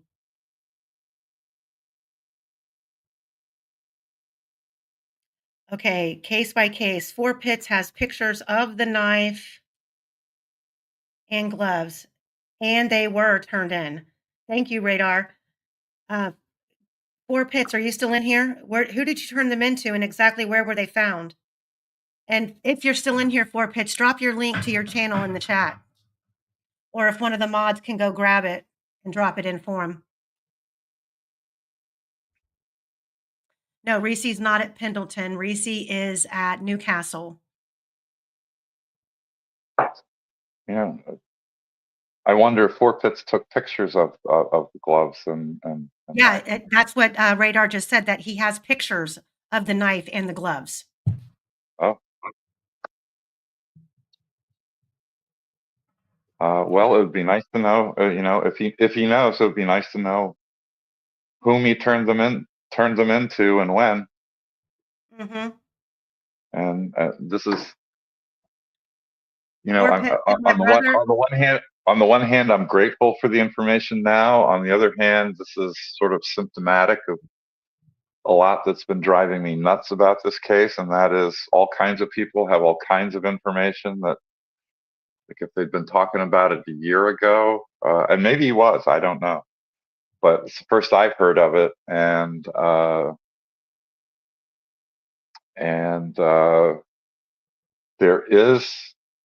I did hear something just recently about a glove that was found that somebody in law enforcement was screaming about testing for DNA, and it wouldn't be done. That's ridiculous. I don't know why. That's ridiculous. 4 Pits. He says that his brother turned him in, and he's looking for the pictures right now. 4 Pits. I just put my email in the chat. So if you find him and you want me to put him up on the screen, I will. If you want to email him to me. And again, post your channel link in the chat, or one of the mods. Please do that for 4 Pits. Were the pictures taken the same day they were found? In other words, would the metadata on the pictures actually indicate when they were found? I'll let you know if he answers. Everybody this week that's talked about him. Streets of Bakerfield says yes. Streets of Bakerfield, you're saying that they are time-stamped? And but everyone's told me that 4 Pits is a treasure trove of information, because he lives right there. And I do believe he had a lot of interactions with Derek German as well. I think Garrett Kurtz looks like the young bridge guy. Well, I put all of the main faces in the case on the screen up against all of the 4 sketches that I think are relevant to the case. If I remember correctly, the third one at the top from the right, I believe that was possibly done by Doug Rice. He's somebody who lived in the area, and he's passed away now, and he did a lot of stuff on Reddit, and he was known as Better Beat Poet on Reddit. And I don't know if his stuff is still up, but I think that sketch was one that he claimed came from Riley Voorhees.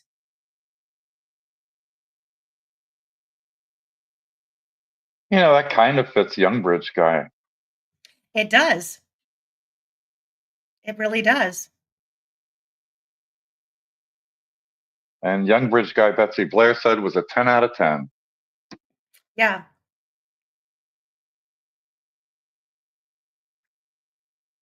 So I do wonder why she didn't. In other words, I don't think she was asked about what he was wearing and whether it was a hoodie or not. And, she might have seen in a moment when the hood wasn't up. well, I think Betsy Blair initially said that he had brown poofy or curly hair, because it was one of the jurors who asked, do you think the hair that you saw could have been a hat? And she said possibly. But I think her description of him was he was beautiful. Or did she say 10 out of 10? She might not have said no, because they weren't allowed to show her the sketch. So she didn't say anything about the sketch. For Pitts, did you post it on your community page? If one of the mods can go grab those for me and send them to my email, I'll pull them in here.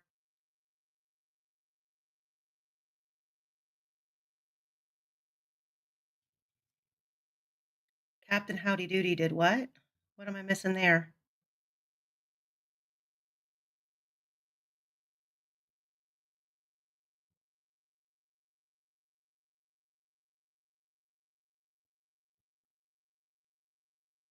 Oh, Fort Pitts had to move out of the area.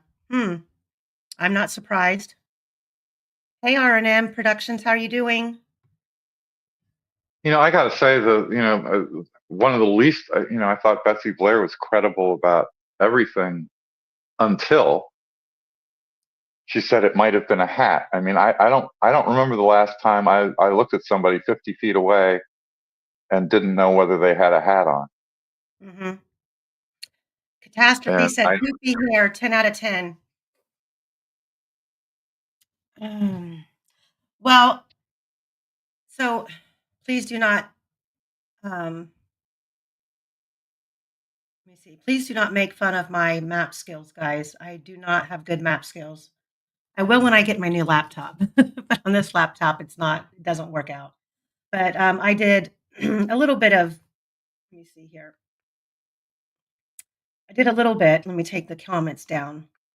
So I thought, Michael, we could kind of go through this. The only two things that I did not get on here, because I've literally been in this office chair all day.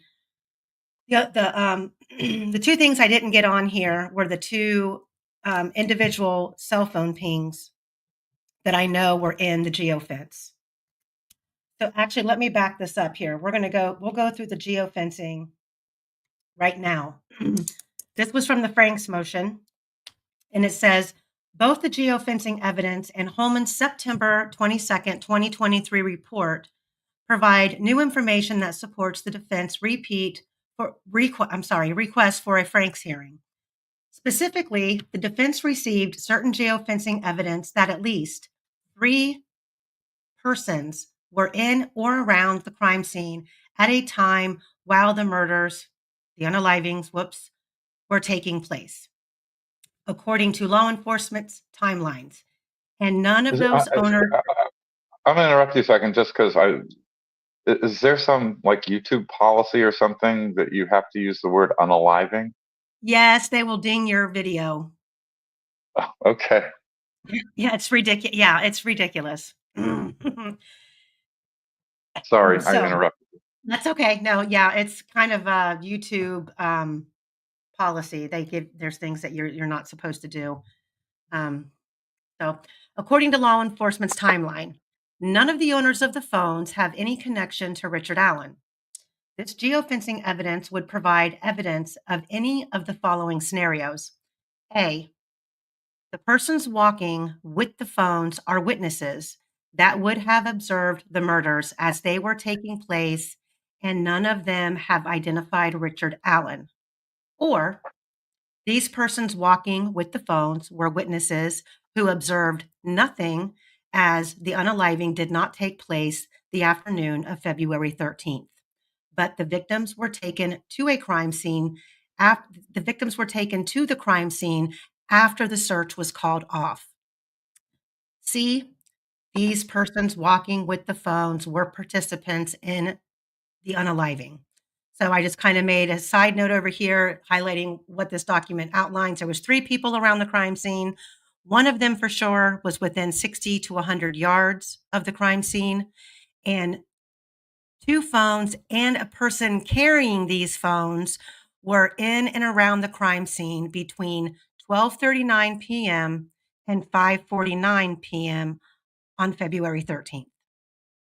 So, continuing on, said geofencing evidence was so important to somebody involved in the investigation that they created a map and plotted the movements of these persons, including movements that show that at least one of these persons was within 60 to 100 yards of the crime scene at a time while the unaliving would have been committed, according to law enforcement's timeline. The phones, once again, had no connection to Richard Allen. Furthermore, the map shows the other 2 phones and the persons carrying those phones were in and around the crime scene between 12:39:54 p.m., 5:49 p.m. on February 13th. The defense has sought out but has not been provided any documents or reports that contradict or refutes said geofencing evidence, but have not found such evidence, nor has the prosecution provided any as we requested reports on said geofencing. So that was from the Franks motion. Okay. Did you guys get the photos from 4 Pits?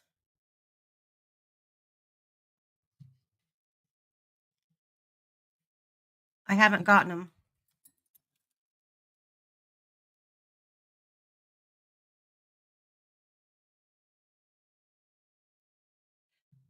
Bakerfield emailed them to me.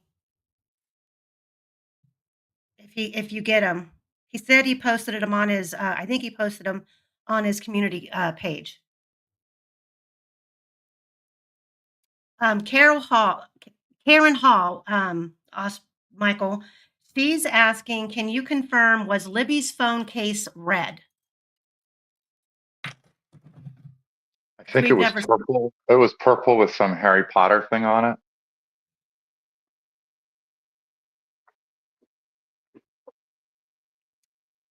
So That Kayla was says that if people are questioning whether that was Libby's phone, that was Libby's phone, but it raised in the crime scene photos that Nick McClellan violated the court order by filing publicly. There's an interesting question. So I originally thought, so it was space gray, so it had a black face. But what you see with the condensation on it in those photographs, I am convinced is a screen protector. It is not the screen. And down in the lower right-hand corner of the phone is this white line. And it's really hard. That is not a light reflection. And it's really hard to tell where that white line comes from because the face of the phone is black.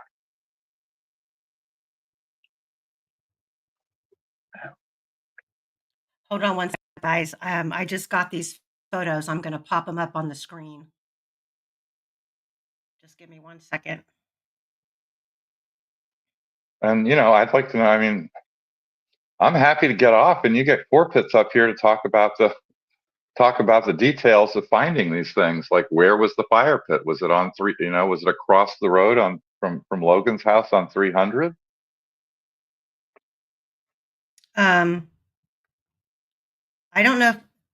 Hold on. Let me download these really fast. What house was that fire pit attached to? I mean, it's like, Okay. granular detail about all this stuff is really important. Okay, hang on one second. I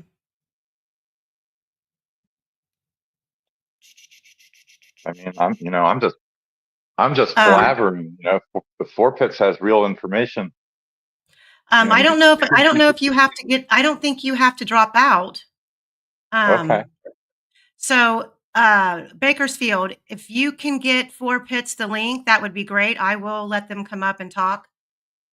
Now I'm going to go in and I'm going to pull up these pictures. Get ready, guys. Wasn't The expected. YouTube investigation continues. I'm sure we'll be ridiculed. It does. God I'm love sure the YouTube ridiculed. investigators.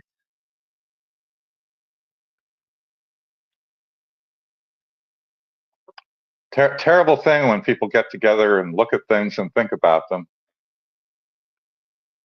Yeah. You've literally got 100 eyes on you.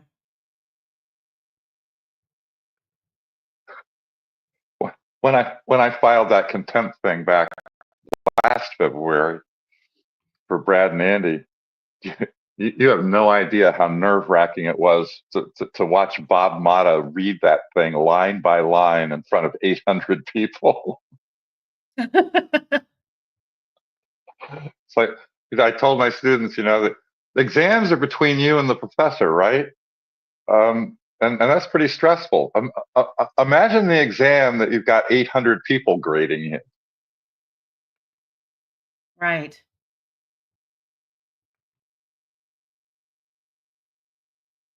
Okay, hang on a second here. I think I've got all 3 of them. He sent me 3 photos.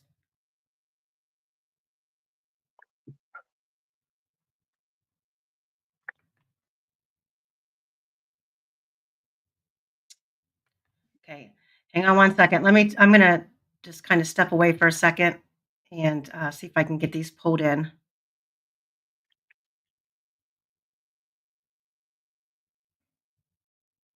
Bear with me, guys.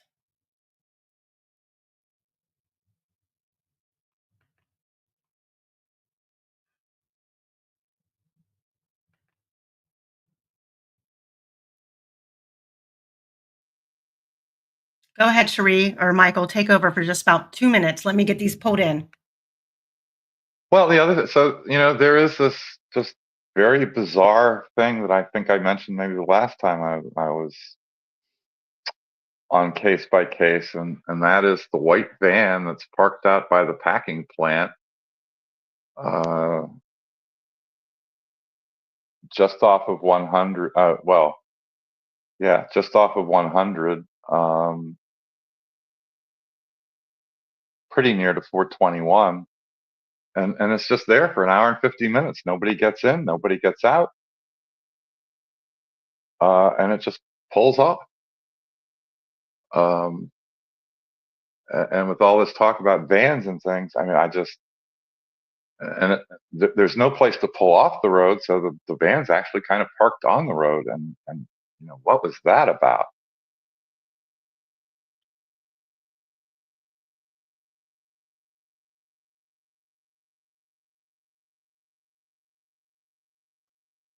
I hadn't heard about that van until it was mentioned last week.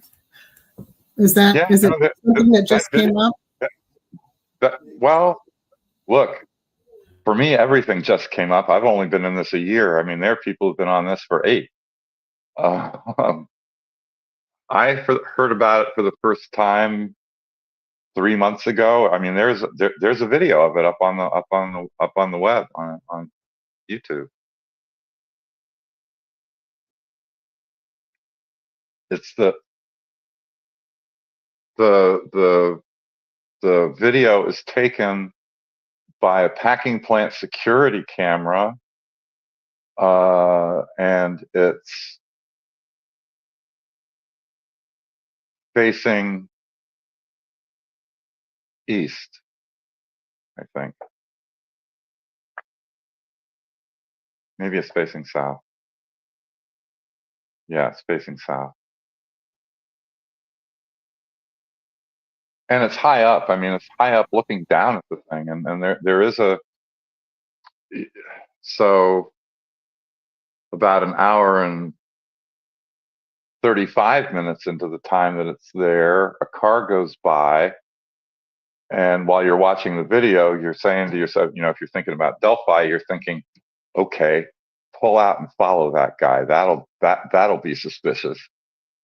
But that's not what it was. The thing sat there for another 15 minutes before it left. And I'm guessing you can't make out who or how many people got in and out of it. Nobody got in and out. Oh, that's weird. It just sat there for an hour and 50 minutes. I mean, nobody even got out to pee.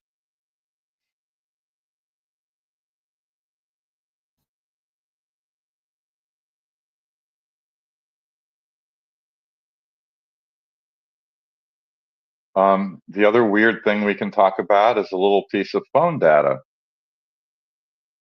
And I don't know how to explain it. And maybe someone, maybe there was, my understanding was that there was so Bunner did this terrible job on Libby's phone in 2017, apparently. And then Cecil did an analysis of the phone in 2019, and then there was a later pull too. So I'm talking about the 2019 report of Cecil's and the Apple Health data. And so you all remember that there's the Apple Health data, I think, as it was presented at trial, was that there were 770 meters of movement. And then there was like 400, 412, 440. I don't remember the exact numbers, but it was 700 something and 400 something, followed by 400 something, right? Can somebody confirm I've got that right from the trial testimony? I don't know. I don't want to. Well, that's how, for instance, Michelle After Dark has been analyzing it. And I need to go back and look at Andrea Burkhart's notes about that, but Cecil's testimony. But my understanding is it was 770 followed by 770 followed by 400 something. The thing is, in Cecil's 2019 Gray Key report, 700 odd steps begin at time X and end at time Z. The 400 some odd, the 700 meters begins at time X and ends at time Z. The 400 and some odd steps begin at time Y, but also end at time Z. That is to say, the 700 meters and the 400 something meters start at different times, but end at the same time.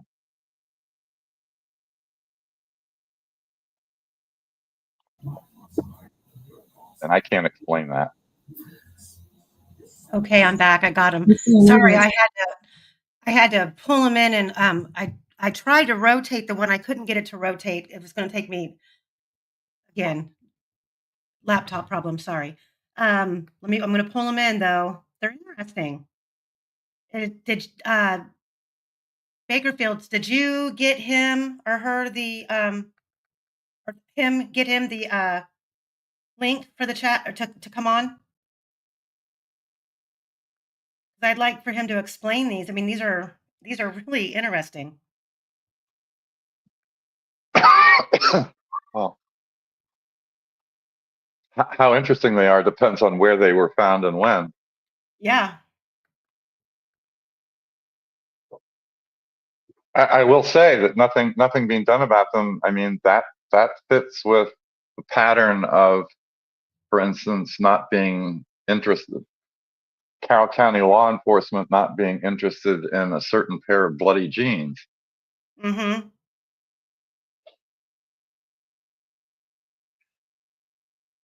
Until, Sleuthy, until, until Sleuthy, oh, I'm go going to ahead. talk about the phones tonight. Sorry, we're going to be on here for a while.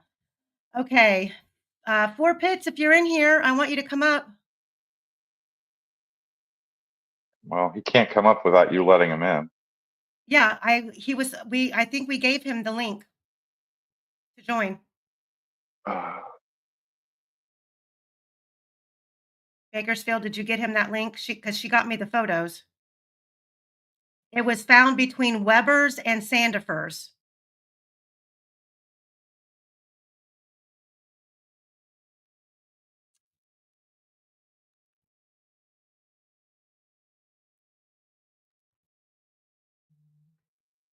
What? So that's back on 252.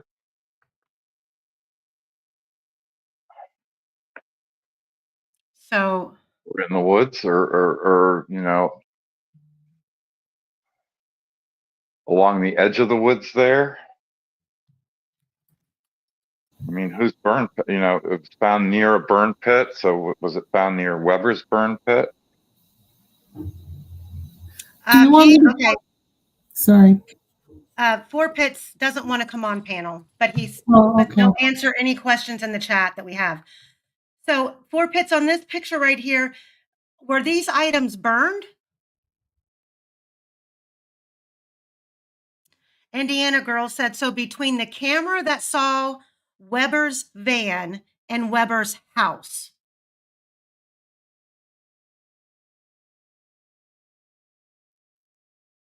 No problem, Four Pits.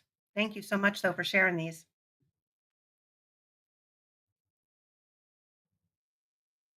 So the camera that saw Weber's van is at the end of the road that comes off of 252. And there are a couple of houses, at least I'm trying to remember the map, but I think there are a couple of houses between it and 252. And there's basically an empty field there. And then 252 continues as a gravel road over to the tree line. And then there's sort of a path that you can drive down, sort of the back way into it's kind of an ATV track, but it's good enough. It's good enough for a car to go through as well. So it's kind of a back way into the Webbers.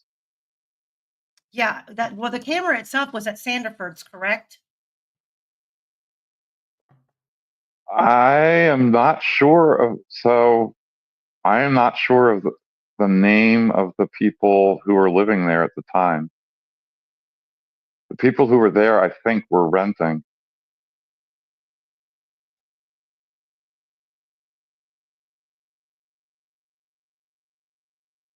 And this is kind of why it's so important to get the post conviction investigation started now, even while the direct appeal's going, because this case is already 8 years old.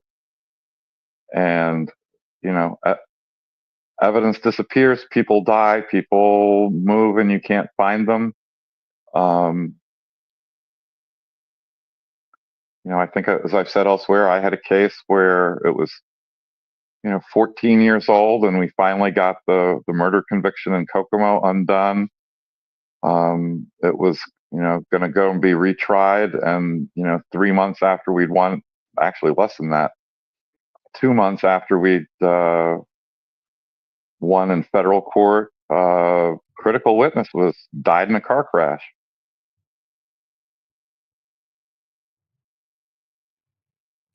So, Four Pits says, I'm not sure the knife looks burnt to me. Yeah, sorry, I stepped away for a little while to get these pulled up. So, let me see this. this is the glove that you found. And I'm going to bump over to, let me see. Okay, so this is the fire pit. 4 pits in the chat. Can you explain where exactly this fire pit was? And in relation to this fire pit, where these two objects were, the knife and the glove, were they right there or in the same vicinity? Sorry. That's a fire pit?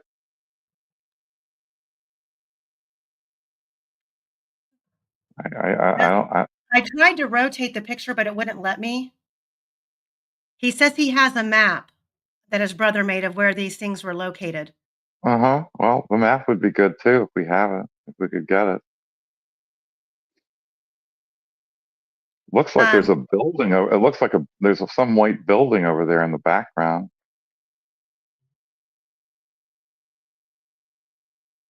It says quite a knife. Looks like it belonged to Crocodile Dundee. He said he thinks he knows where he can. He said he thinks he knows where he can locate the map.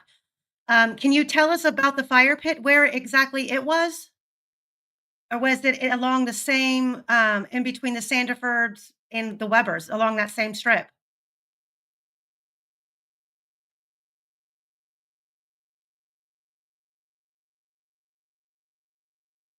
What is that? Is that Weber's house back there? I'll have to play with these and see if I can turn them around a little bit. Yeah, I don't think so.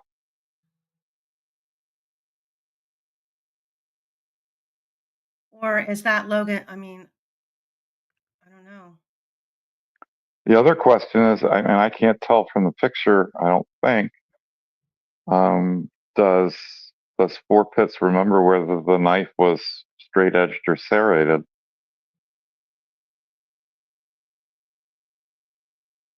Yeah, I know RL's house. I know Ron Logan's house was white, but I think there was some outbuildings on Weber's property that were also white.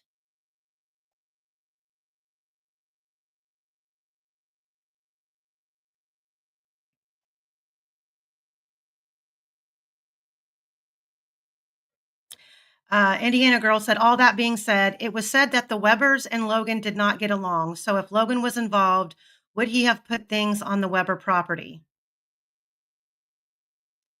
And 4 Pit said, I didn't find anything. My brother did.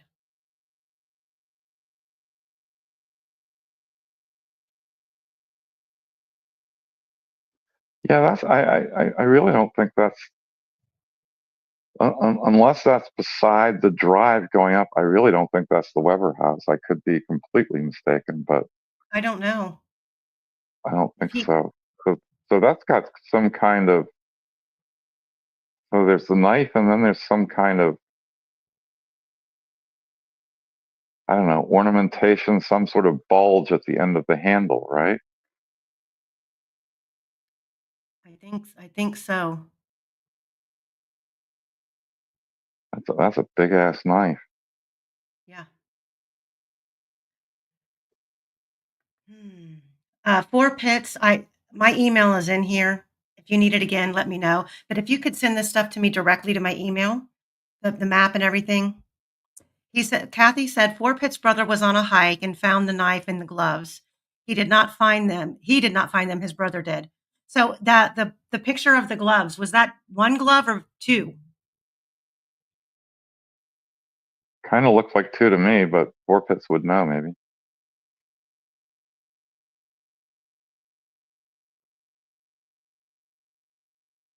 They're kind of, I mean, they were blue too, which I thought was kind of, I mean, they're not like plastic gloves, you know, they're not surgical gloves or anything. I thought that's a pretty funny color for a pair of gloves. Mm-hmm. Okay, so I'm gonna 4 Pit, please get with me. And What's that? That's not just a stick under that knife, is it? That's at the end, towards the pointy end. There's a stick. There's something. It doesn't look stick-like to me. It looks kind of like a metal rod or something. But I guess it could be a stick. I might once Tomorrow I'll probably be able to play with this and enlarge it without distorting it. I was just in a hurry to get it on here. Yeah, of course. And why? And I'm kind of curious about why the reproduction of it is on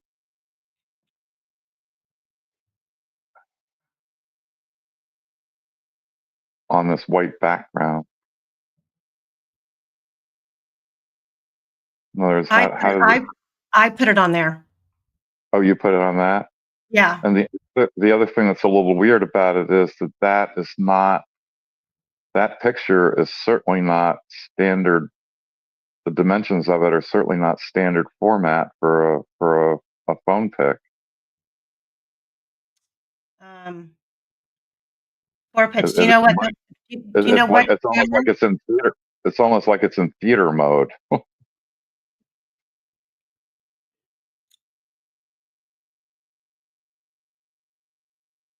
I mean, maybe it's been cropped. I mean, that's possible too. But I just Okay, are you guys? Is my mic going out? Chilo, these photos were taken by a local that were found in the area in the vicinity of the crime scene, and these items, it was a knife and a glove found near a fire pit, and they were handed over to law enforcement. I don't. I thought the brother found them and took the pictures. I thought Forfeit's brother found them.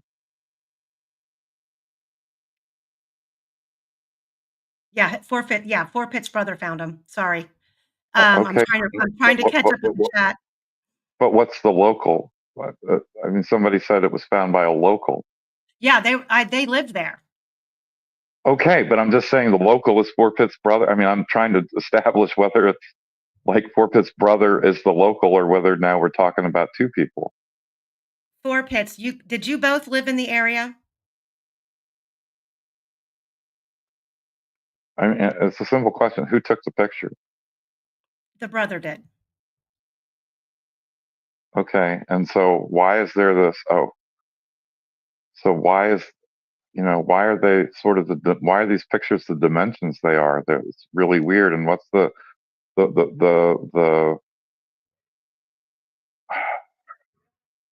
mean, it kind of looks like, to start with, it's just much wider than it is tall, and that's kind of not the normal dimensions of a picture. And it looks like the one of the glove is maybe a screenshot off of Forfeit's phone. It could. I mean, he said, "I don't know any more than I'm showing you in regards to this." Okay, look, For I'm just asking the questions that holy shit, what? is that a phone under the glove?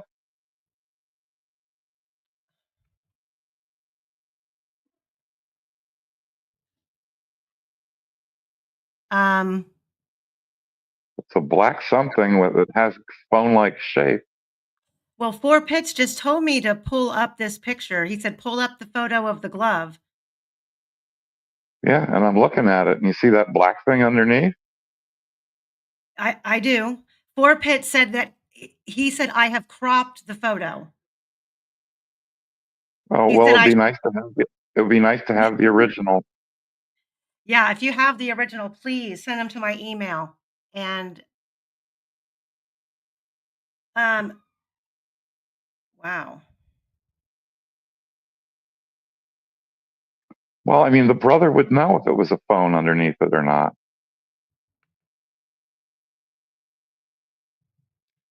Yeah, it's definitely on a cinder block. Well, yeah, there's a cinder block, but what's the black? I mean, the black thing is about the size and dimensions of a phone. Like it's laying down like on its side, because it looks like it It's looks like like. it's lying on its face in a cover. No, I don't know what that. I don't know what that. I mean, it looks like it might have a stick on it.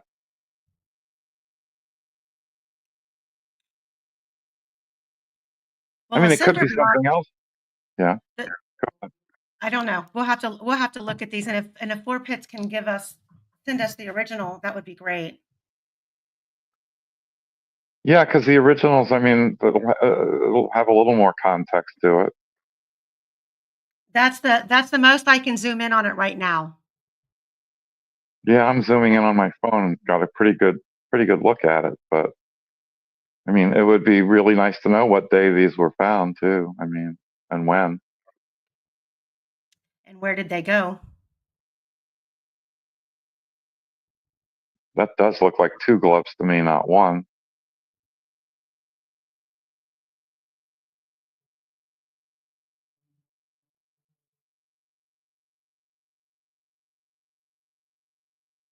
Anyway, we are probably boring your audience with all of this. Yeah. All right, let's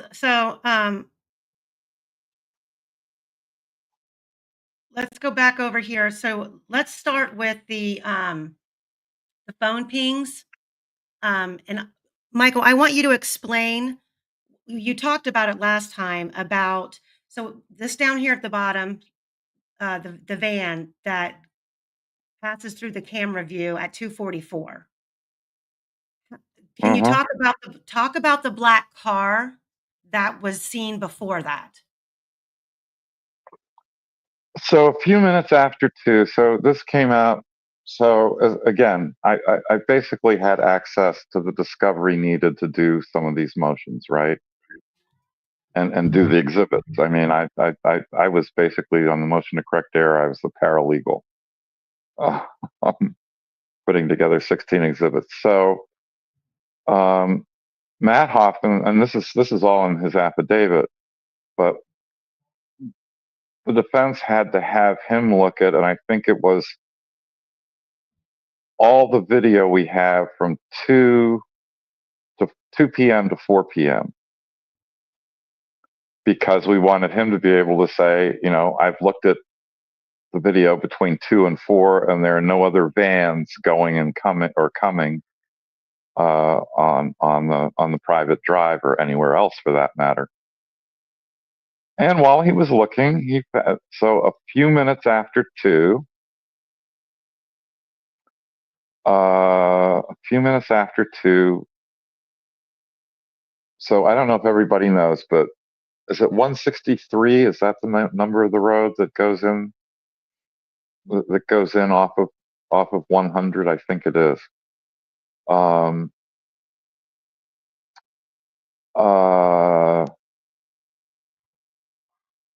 so 163 goes in, and it's still, I think, on most Google Maps labeled as 163 all the way up to Weber's house, or to Weber's parents' house, not just Weber's mother's house. And but there's the thing that everybody's been calling the private drive. So just after, I don't know, about, I think it's 100 feet. It might be a little, I think it's about 100 feet after the intersection of 163 with 252. On 163, the private drive begins. And there's a gate there. Now, the gate was almost certainly open. I can't say for sure, but it was almost certainly open. And one reason it's almost certainly open is that Brad Weber's van just blows in there and never stops. So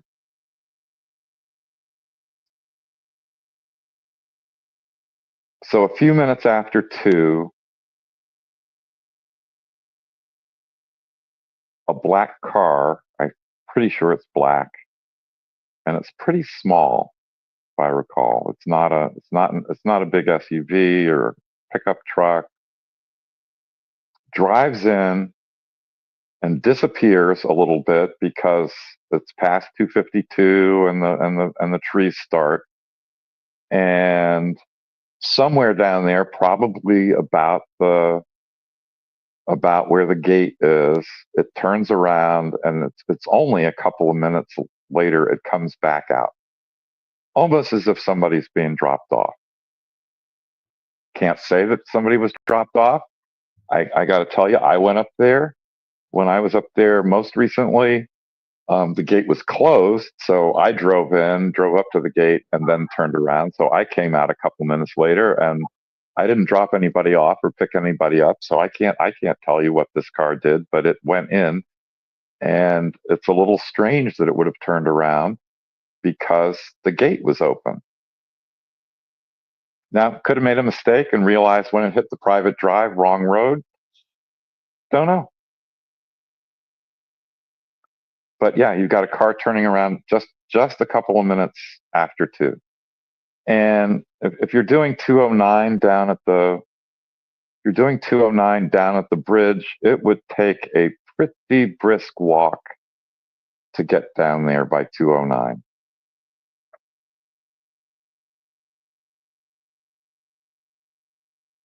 It's about from the beginning of the private drive to the bridge is a little less than half a mile. So can I talk about why that part of that security camera could be relevant? Yeah, sure, of course. Okay. It's your show. Well, so apparently, what was told to Reese, I haven't asked yet. I'm going to. I don't think we should get into the details of that. Okay. It has been said that somebody was dropped off, but they were dropped off in front. But in front, no one knows what in front means. And if that vehicle is part of that scenario, and we look at the phone pings, you've got Ron Logan based on the search warrant. And if you look at the map that I tried to create, so they said Ron Logan's phone pinged. I have the yellow circle here in the middle that says 209. And then I have the line that connects up to his house at 209 because it said on his property in and around the Monon High Bridge. So we don't know where, really for sure, 100% where his phone pinged at 209. But this just kind of puts into perspective how many people were actually out there. You've got up here in the red, you've got between 12:39 and 5:39. Whoops, sorry. You've got 3 phones that ping based off the geofencing between those times, in and around where the crime scene is. Then you've got Ron Logan's phone pinging there again at 7:56 p.m. and 10:16 p.m. Then I truly believe that Betsy Blair is probably the only one that we can say for certain saw Bridge Guy, and that was young Bridge Guy based on her description. And if he's on the first platform when she described seeing him at approximately 1:50, I've timed that walk from the Mears drop off, walking up to the very first plank of the bridge when me and Cherie were there back in November. And it takes just about 8 minutes, depending on your stride. We weren't walking fast. It takes about 8 minutes.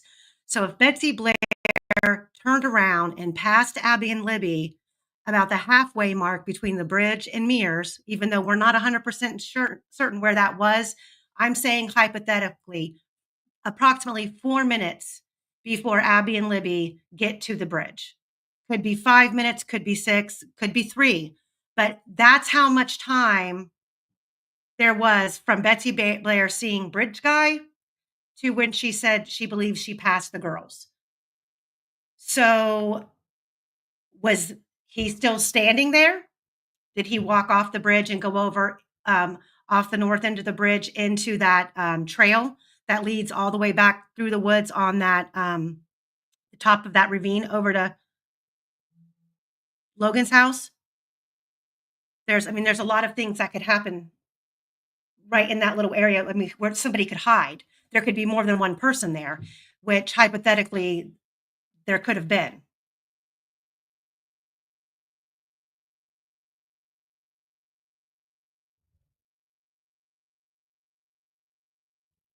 All eyes.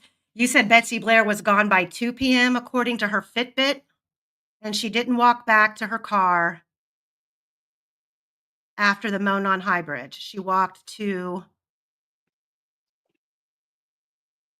whoever she saw was like 20 minutes earlier. So you don't think Betsy Blair saw the girls? There's some discrepancy, and I just saw it yesterday. Again, you all are up on the facts a great deal more than I, but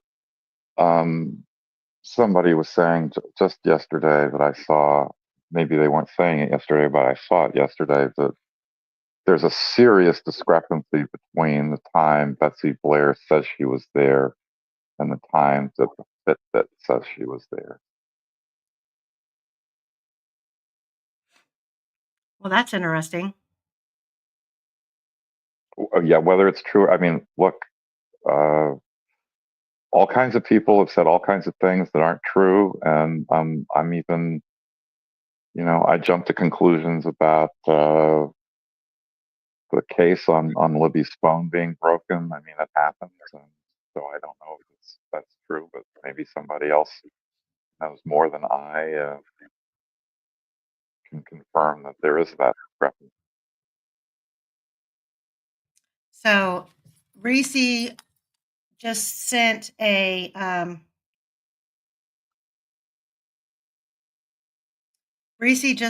letter to was it Fox 59? Wow.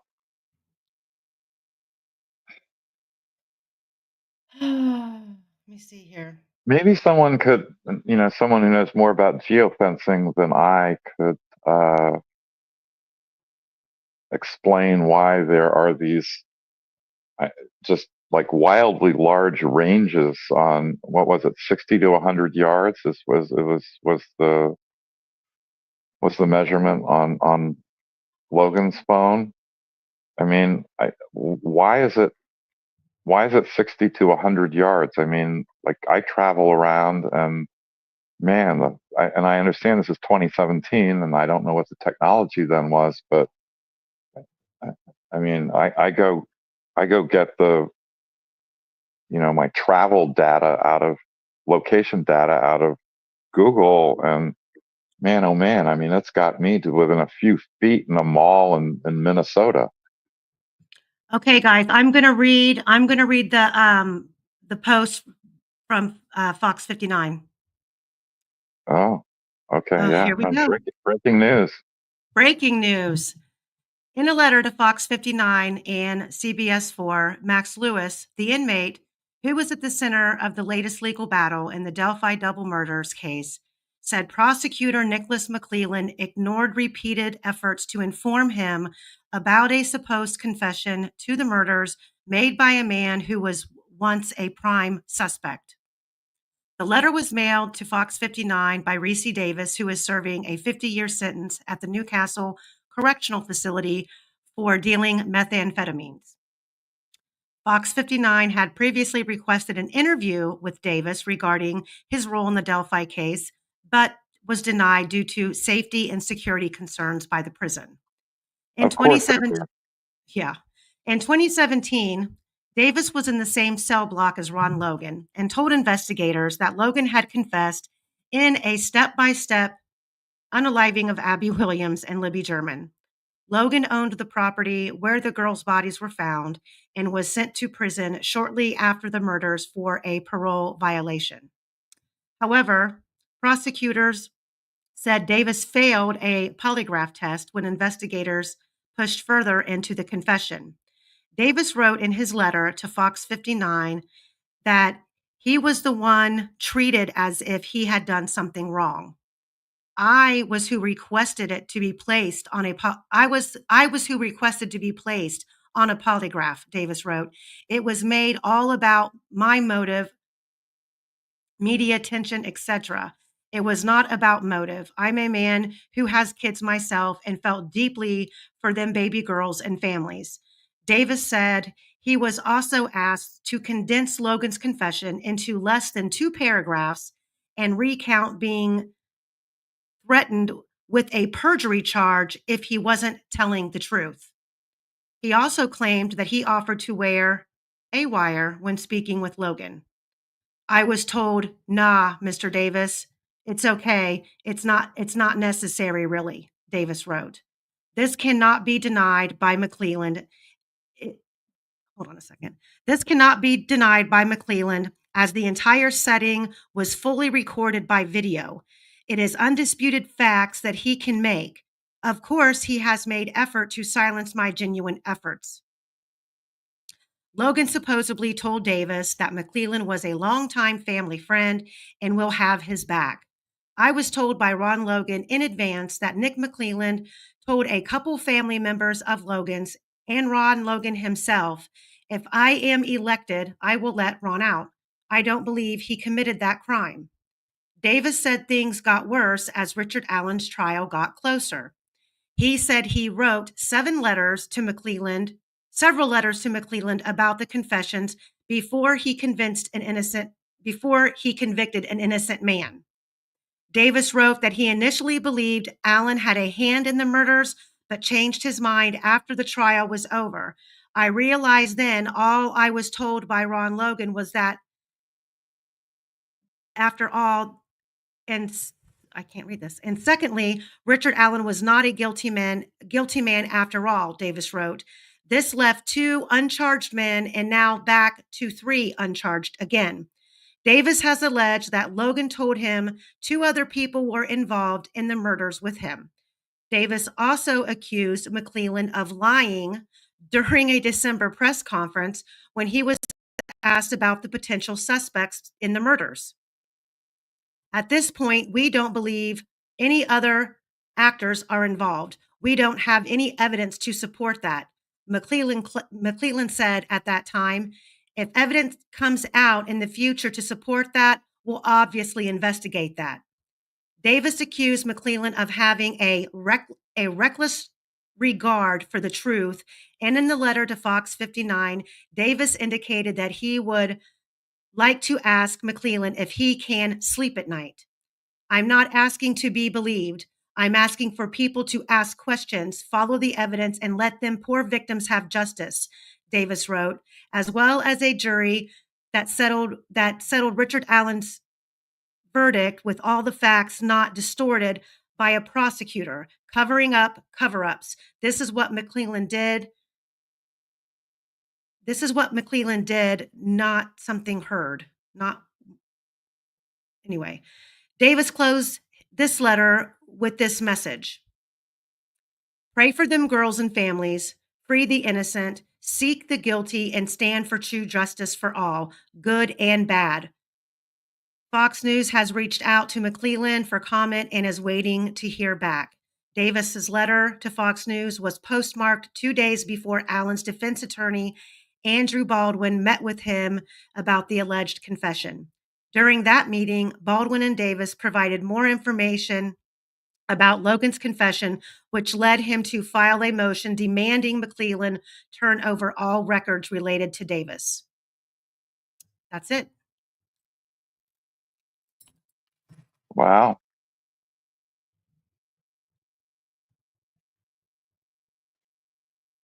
Wow.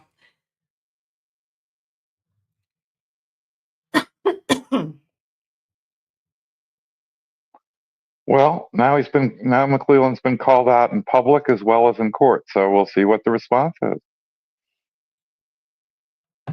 Thank you, Andy. I'm grinning ear to ear right now for Reese because he's not a bad guy. He's really a nice guy. He's funny as crap. And he's talked a lot about the girls and the fact that he has kids. And he even sent me a message to send to Anna, that he wants her to know that he would never in a million years play a game about something like this. I think his credibility is illuminating here with going this far and reaching out, because I know Max Lewis did reach out to him and Reese was willing to do the interview, and then the prison denied it. And I seen the post by Max Lewis where he said that he was denied for security reasons, and I let Reese know that the prison denied it, but he didn't tell me that he was going to write them a letter. So, I do have a question about the polygraph. okay. So Reese says he asked to be polygraphed. Now Mhm. we know, I know from Andy Baldwin that when Reese came into the room, the video camera was set up, and I think the line reported by Reese is that I guess it was Hansard said, in case you hadn't noticed, this is going to be videotaped. Mhm. But if it was Reese who asked to be polygraphed, did Hansard have a polygraph set up with him? I mean, that's a little weird. I don't know. I'll ask him to clarify if it was all done in the same setting or if I don't know if both were recorded. I do know that the initial interview was recorded where Reese wrote the statement. Yeah. I think it was all 6/21/17. That was the only time they were there. Well, then maybe I don't know. Yeah, I I don't know either. that he did say that it was a weird situation. So I'll see if I can get more detail from that. But yeah, Judge Jessica, why would they bring a polygraph to the first meeting? I don't know. And then him saying in this letter that he was threatened with perjury if he didn't tell the truth. What?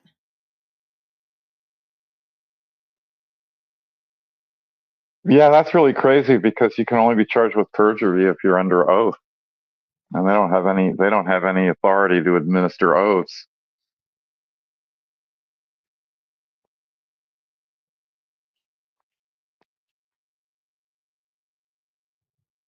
So Luthi said, I bet the polygraph wasn't real. Yeah, that's a really interesting question too. Yeah. Yeah, that's what the Royal We says. They just threw some stuff on him and made him think he was taking a polygraph. Well, it's funny you say that because I had a case where the cop said the cop said, well, I'm gonna check. The cop said, I'm gonna check whether you're telling the truth. And he had the guy put his hand on a copier, ran the copier, took the copy out, looked at it, and said, "You were lying." Oh, shit. Oh my God. Woman doing chaos says, he is like, it's your lucky day. I got a lie detector in my trunk. Right? Wow. Is that a lie detector in your pocket, or are you just happy to see me? Yeah. Yes, Radar. You can. You have to download the GTL app.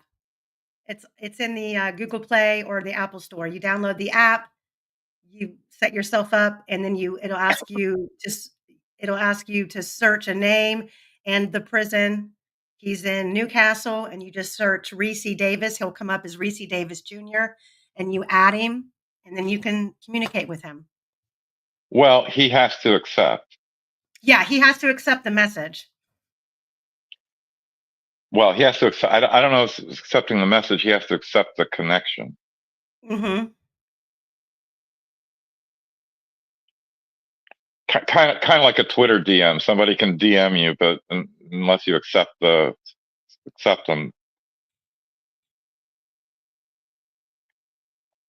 April said Reese is doing the right thing for the right reasons. I'd like to send him some love. He's being the light.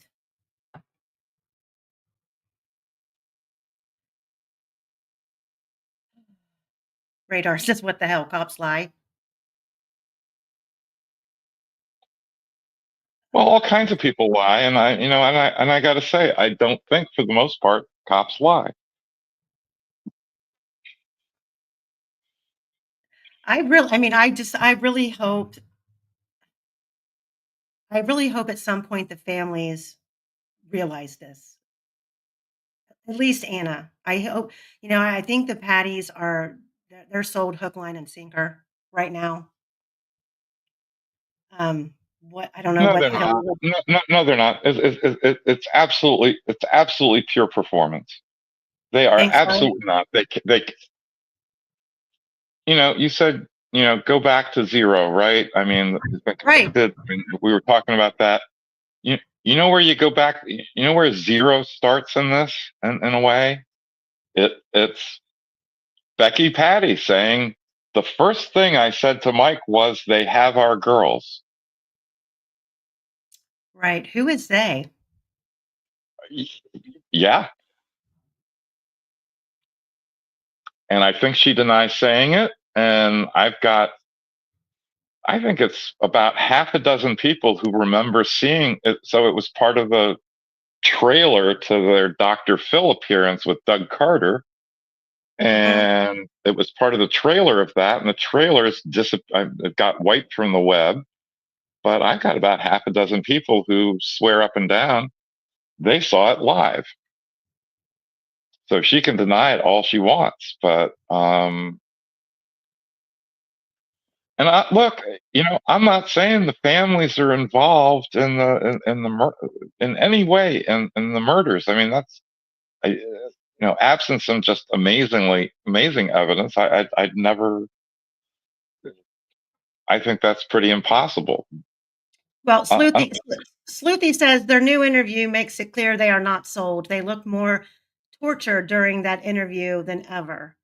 I didn't watch it. I'll be honest. When there's things that I don't like I don't like to watch creators who are saying the exact opposite of what I believe. I have a really hard time sitting through that and digesting it. So I've yet that was sent to me. I meant to watch it and I just couldn't bring myself to do it just because I feel like all I'm going to be doing is going bullshit and rolling my eyes the whole time. So I haven't watched it. Oh, I unfortunately I unfortunately watch it all because I want to see what people are saying. I just want them to keep talking. But the nice thing is that, while you have a hard time watching it, I get to watch it while I actually get publicly slimed as well.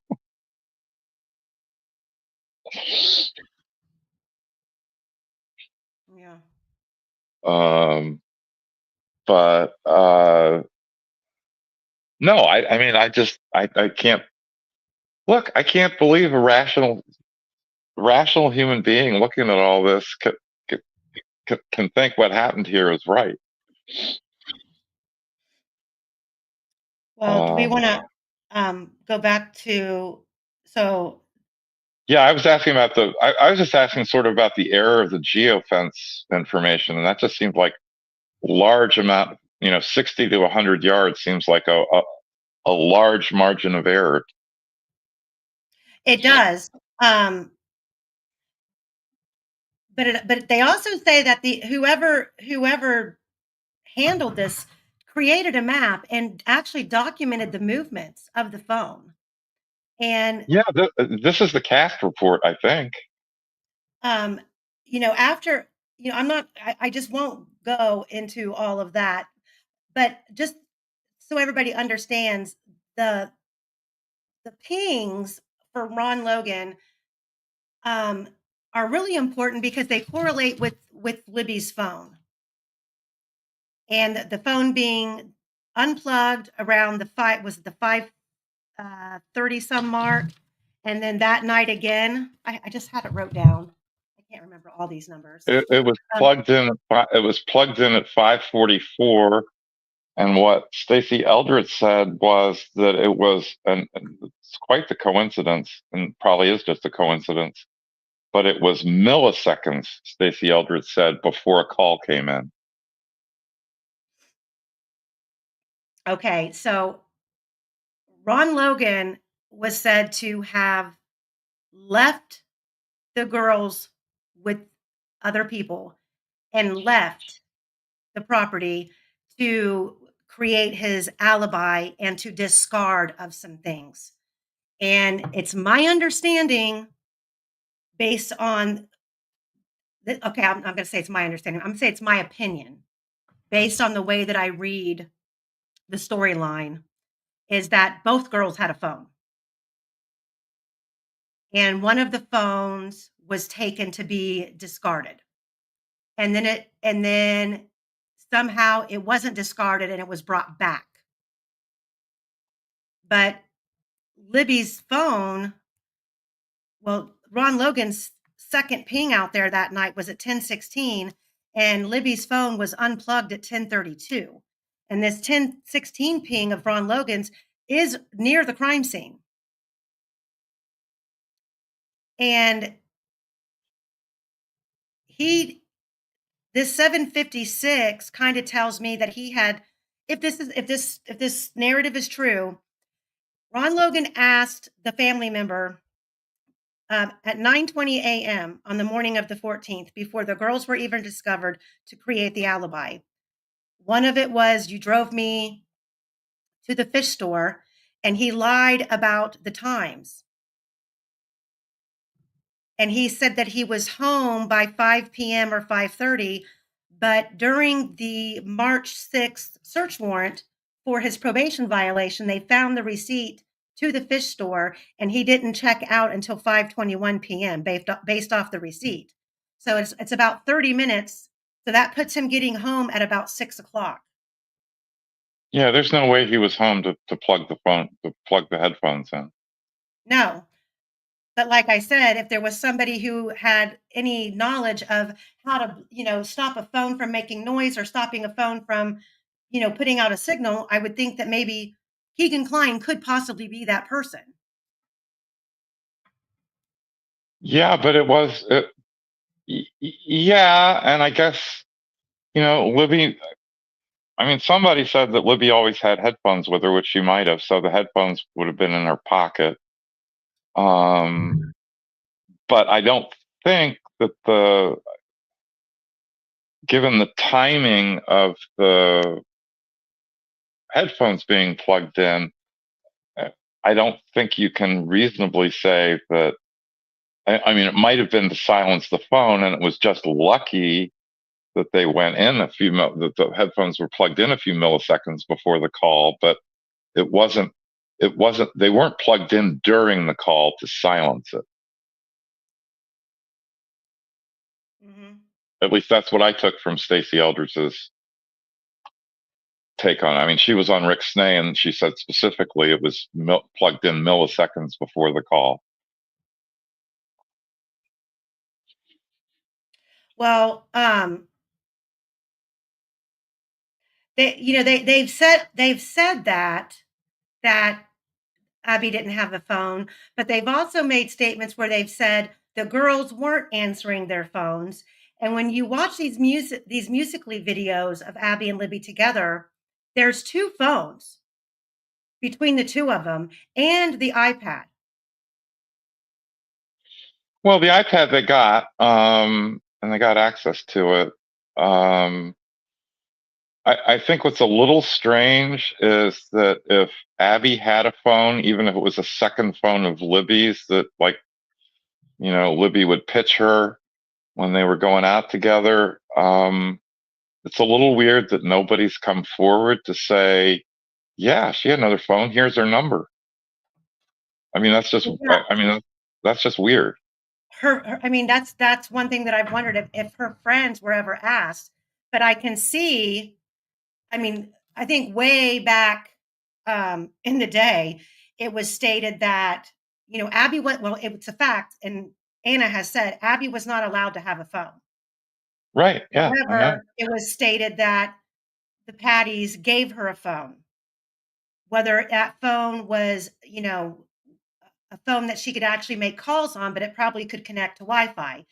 That would be why they wouldn't say she had a phone, because they gave her a phone when she wasn't supposed to have one.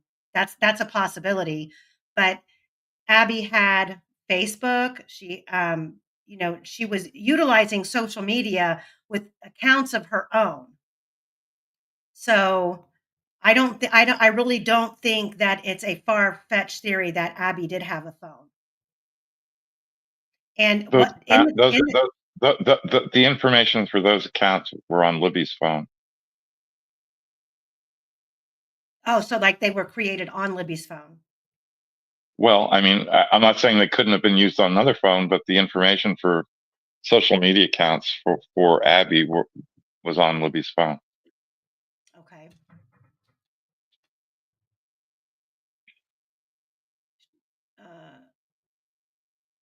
Chilo says the early iPhones glitched a lot, so the headphone jack thing isn't a huge deal for me personally. It's everything else. Well, Radars. here's why the headphone jack's a big deal. It's not, one glitch. I mean, there are no headphone glitches the rest of the day, and the headphones get plugged in at a particular time and they get unplugged later at a particular time. And if it had only happened once, it had only shown unplugged or plugged in, one of the two. Yeah, maybe it's a glitch, maybe it's not, but yeah, it's not. It's hard to believe that it's just starting that glitch, after the murders. Right. And Radar said Abby had an old flip phone that allegedly was given to her, but she kept it at their house. And Well, and she Sloopy, might have had it. go ahead. I was going to say, and she might have had a flip phone with her. And if you're talking about, taking a battery out of a flip phone is no big deal. Right. And wasn't there a flip phone found under the bridge? The south end of the bridge? That I don't know. I believe there was. That was listed in Discovery. And also, somewhere in one of these Discovery dockets that I have, it labels a phone victim two's phone. And Sleuthy says, "Where's Logan Holder's phone download? How did he talk to Abby?" Yeah.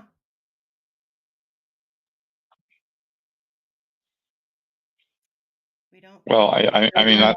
that's interesting. I mean, more importantly, I want to know. I want to know if there was a Ron Logan phone dump. I would love to know that. But based on this stuff, there were burner phones used that day that were discarded. And the movement of all of this went on throughout the night. I will say that up until almost daylight. Yeah, and there's this geofencing thing, and I mean, it goes on till daylight. But I'm kind of curious too why. I mean, there were bunches of people out there searching, not the police. Obviously, the official search had been called off. There's a on YouTube still. There's a story on one of the television stations with a reporter standing by the entrance to the trail, and it's exactly at 4:32 in the morning, right, a minute before all these text messages come streaming in. And she says that just a few minutes ago, a group of people went by. So I've got to think that most of these people have phones. Where are they on the geofence? Right. And who are they? Well, I Like, don't think. Yeah. well, I mean, this is a small community, and clearly the tentacles are, everybody's connected to everybody one way, shape, or form, whether by blood, whether by marriage, by whatever. But Or by blackmail. right.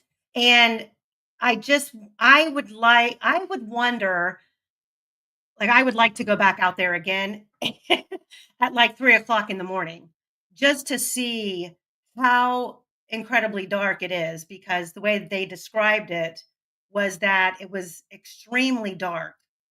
Yeah, So moonless night. the movement coming, and that's another thing. Well, there's two things that I wanted to touch base on. One was going back to the phone and the fact that, thank God for Google searches, and Google can tell us about the water damage and dirt and stuff being in the phone jack, which would indicate the plug-in of the headphones, which that doesn't add up either, because if let's pretend that the phone did get wet crossing the creek and it laid out there and dried, and the water just evaporated at 10:32, and it indicated that something falsely was unplugged. Well, then why didn't the phone connect to the tower then again at 10:32? Or I mean, why did all the messages not come in at 10:32? Instead, they came in Yeah. at 4 something in the morning. If the water dried up and indicated this unplugging, then the phone, if it was in the vicinity, should have connected to the tower right then. That's what I'm thinking. The water damaged the phone from, 5 something until 10:32, and then Well, it w and the water damage thing is total red herring. yeah. There's a light on these phones. If it's water damage, there's a light that goes on. And I mean, this phone was not water damaged. There was a little condensation on the screen protector in those pictures. That didn't show water damage at all. There's nothing in the reports. I mean, Stacey Eldridge's affidavit attached to the motion to correct error says there's nothing in the reports about water damage. There's not. I mean, this is just made up stuff. I mean, sorry. No, I mean, that's my point. And if the water had dried up like they wanted you to believe, then the phone should have allowed all of those messages to come in then, if it was in the vicinity of the tower. I don't think the girls were there at Well, the that thing, time. I mean, a couple things I want to know are about, so, all these calls that Mike Patty was making when he got, not Derek German, sorry. When Derek German got there, he was calling, I want to know, did the 545 call, did that go to voicemail? Or I mean, presumably not. If the phone was ringing, it didn't go straight to voicemail. I mean, and it's actually registered on the phone, so the phone is on. But I just we don't know. The defense may know, law enforcement may know. Did those calls, probably repeated calls from people between 3:15 and 4:30 or something? Did those was it going straight to voicemail, or was it ringing? Right, right. And the other thing that I wanted to say, and I would love to get with criminality, Teresa, and even Sleuthy on this, going through the discovery of all of the cameras that all the footage that was received throughout the area and through the town. Another reason for Well, me, go ahead. I was going to say one thing. There's one map that Gray Hughes hasn't done, and that is a map of all the trail cams. Right.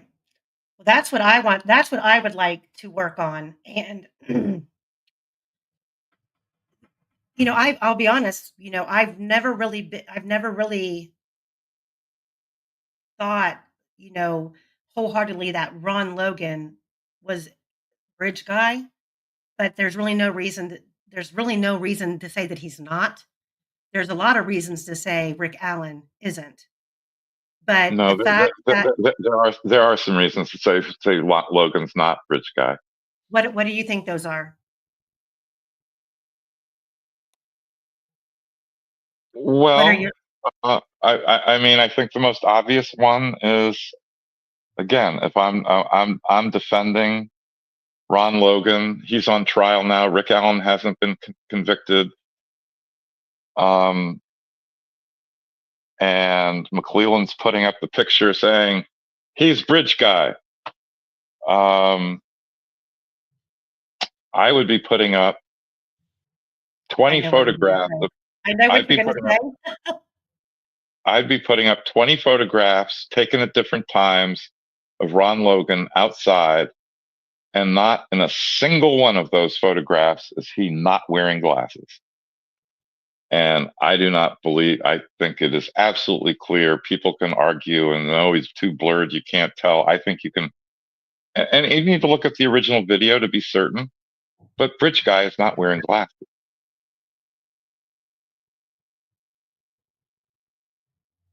No, he's not.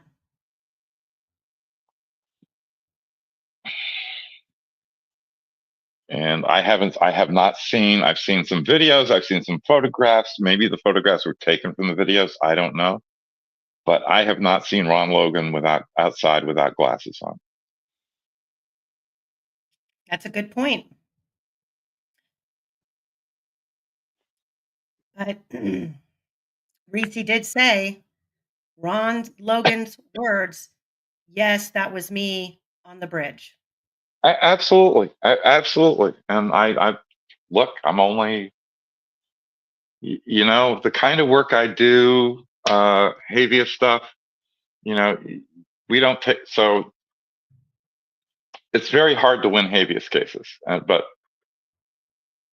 the one thing you have to do we have incredibly limited resources. So we only take on cases that we think we can win, right? And the thing about those cases is that before you can even think about winning, you have to think about all the ways you can lose. And all I'm doing is sort of pushing back. Yeah, he said it. And I'm just saying there are reasons to doubt that.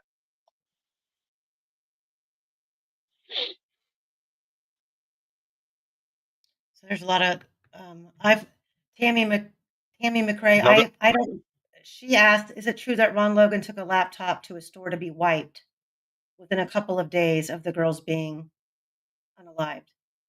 I have no I idea. don't, Never heard about that. I haven't either. And they asked if a burner phone would ping off of a cell tower.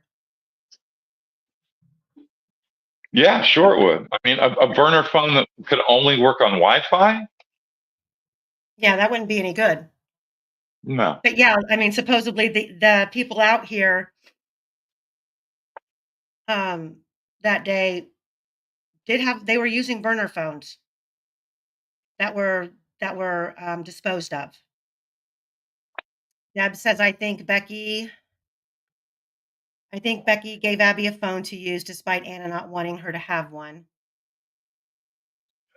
I think that's been kind of the common theme for a long time. And if it was a flip phone, it may well have been for safety reasons as much as anything else. Mm-hmm. I mean, I'm not trying to say these are bad people. Maybe they are, but I'm not. That's not. I don't know. Well, and it could very well be that it was an old phone of Libby's, and Libby let her use it, and no one else knew about it. I mean, well, no, because you just said no. You just said Anna said. Didn't you just say that Anna said the Patties gave Abby a phone? No, I didn't know. I said that it's been said that Anna made it very clear that Abby was not supposed to have a phone, but it's always been kind of a big rumor that Abby did have a phone and she got it from the Patties. Now, who gave her the phone, I don't know, but it's always been a common theme that Abby did have a phone. So I don't know if that avenue was pursued early on in the investigation, if they asked her friends, like, hey, did she have a phone? Like Sleuthy said, where's Logan Holder's phone? It was downloaded. I mean, we do know from the Franks hearing or the Franks motion that there were 101 phones that were downloaded. Who those phones belong to, we don't know all of them. Well, on the Ron Logan question of a phone dump, you would think that the people who would have done the dump on Ron Logan would be the FBI because they grabbed all of his electronic devices. Now, it's also possible that Logan got rid of whatever phone he had on the 13th and 14th.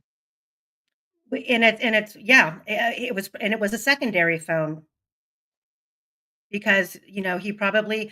But then again, Ron, it's kind of one of those things where you gotta all we can do is speculate. So if they had burner phones that they Well, used and they got rid of them, but Ron not being technically savvy at 77, did he have his normal flip phone in his pocket, not really paying attention that it would ping throughout the evening on that cell tower? I mean, that's so the business of Ron Logan not being technically competent, he may not have been technically competent with the software, mhm. but with electronic devices, he was extremely competent.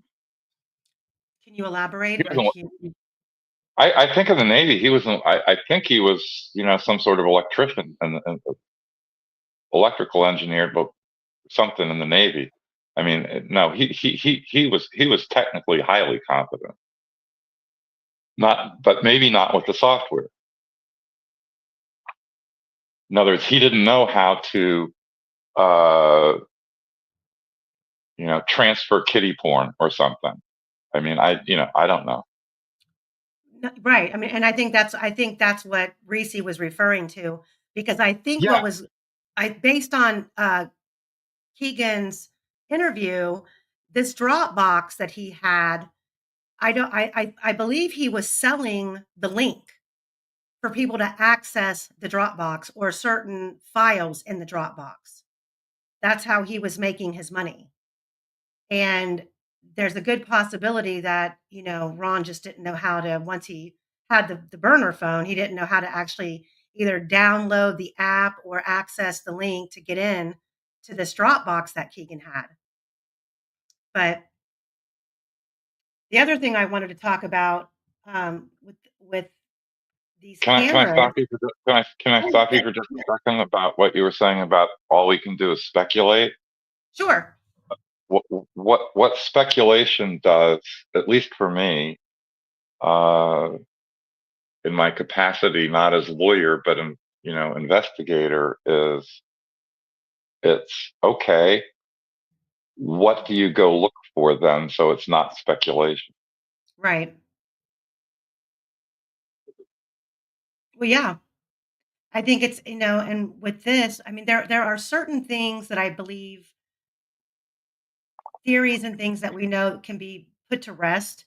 They were speculated on, but there were some things that came out in the trial that okay, that kind of answered this small little thing. There's still a lot of things that I would have liked, I would have liked to have heard. Well, first of all, I would have liked to have watched the trial in real time so you didn't have to go off of, everybody else's, you know, notes, but I think that there are scenarios that can, for example, I think based on the time and based on the camera footage, we can put to rest that the girls were not taken down the hill and put in a vehicle and brought outside of that bridge, the bridge area, back out the private drive. So when Why? I think because you don't see that happening on the camera. Was there a vehicle that went in after Brad Weber or right before Brad Weber? I know there was around the 2 o'clock mark, but there wasn't one around the 2:25 mark when the girls went down the hill and there's that 7 minutes of Libby's phone not moving.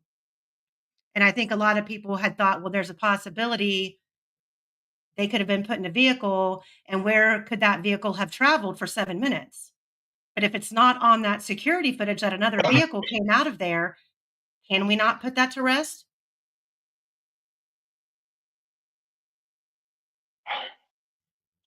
I'll have to look at the footage again.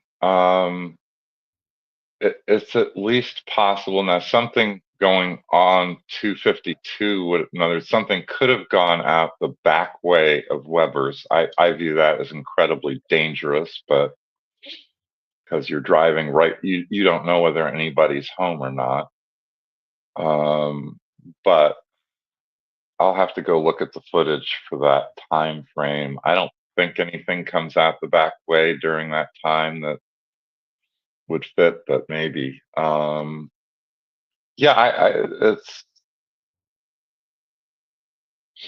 because we don't know, because again, this is more screw up by supposed experts, because they kept powering the phone on and off. We don't have the records to see if not only did the phone stop moving at 2:32, we don't know if it was turned off at 2:32 and then turned on again later, or turned off. I mean, I don't, maybe somebody else knows. I don't know anything about that phone pinging anything between 2:32 and the time the headphones are plugged in. And the last call comes in at 5:45. I just don't know. Right. Sorry, look, No, it would you're be nice. fine. I haven't seen the Discovery, so what can I tell you? I just don't know much. No, I mean, no, you do. You do. Eye of Apophis says there was no south side of bridge. The pause was in the ravine near the cemetery. The pause, look, the pause might have been, look, I have pause. Your stuff is great, but it's just not true. There was no south side of the bridge. I mean, the video, I'm not, it's absolute tinfoil hat stuff that there was no south side of the bridge. Sorry. The film was taken, the original, I mean, I have everybody who's seen it. I mean, they're both, Abby's right there with this little guy in the background. I haven't seen it, but there's just no. I've been very interested in what Iopathis put up about the trail walking over down the ravine and up the ravine, the 7 minutes. They waited at the bottom, and it would be very interesting to get the time. It would be very interesting to get the time, to get the downward movement on the phone and the time that happened, and line it up with the upward movement. The 20 feet up that's there, the 20 feet up would fit going up the ravine towards Logan's house for sure. But I just don't know how. I mean, nobody saw him on the bridge. Abby hated the bridge. That's another thing that putting Logan as bridge guy. He hated the bridge. Why the hell's he on the south side of the bridge? I agree. There's another problem with Logan is if they're on the south side of the bridge with Logan and he takes them down. I mean, why would Ron Logan take them across the creek? Well, I think wouldn't that be the shortest distance back to his property?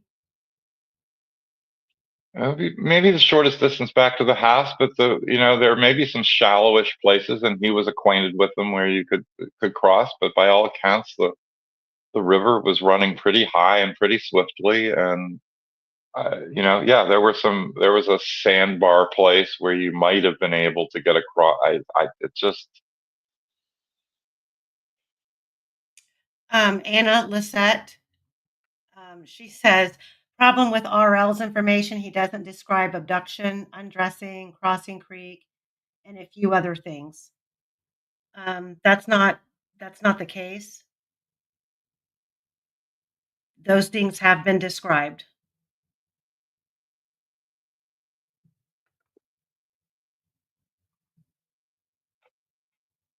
I don't know. I don't think in the Hansard report of his interview in June of 2017 with Reese, there's anything about the creek. I could be mistaken.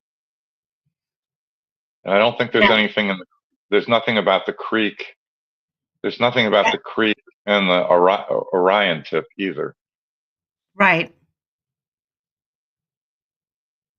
But according to Reese, they did cross the creek at some point. Yeah, well, that's don't. I think it's always important when talking about Reese is that it's according to Logan as told to Reese. Right. Yeah, we don't know what I believe that what I believe Reese was told these things. You know, you have to remember Ron Logan is one thing because um I don't believe Ron Logan would be going into prison admitting to anybody a lie about taking the lives of two little girls. That seems so ridiculously troublesome, you know, for the danger it would put him in, the label it would give him. Having these private conversations with Reese in the way that he did, I believe wholeheartedly what he told Reese, he was told. Whether all of it's Yeah. true or things are skipped or whatever, that's you know that's for the evidence, and that should have been something that law enforcement pursued. Keegan Klein, now he's a different beast.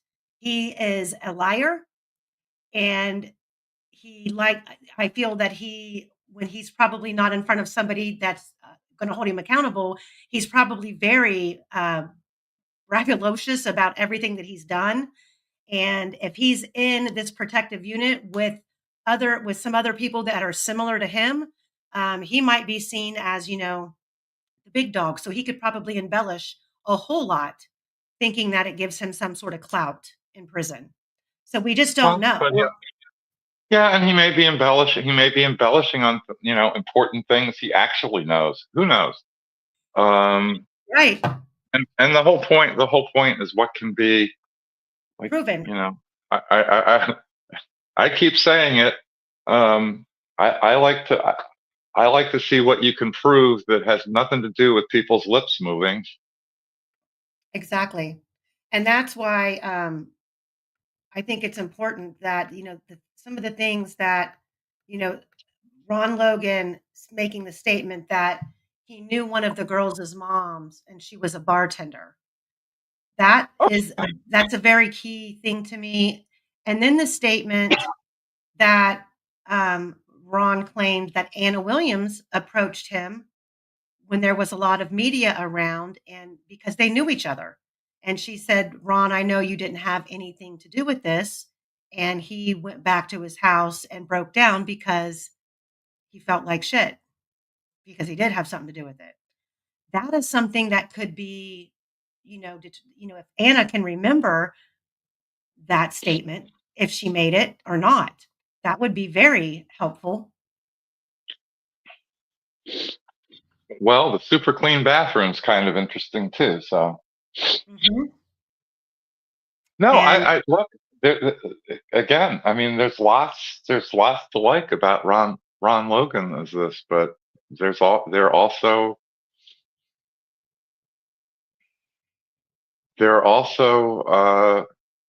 for lack of a better phrase at the moment, obstructing fact.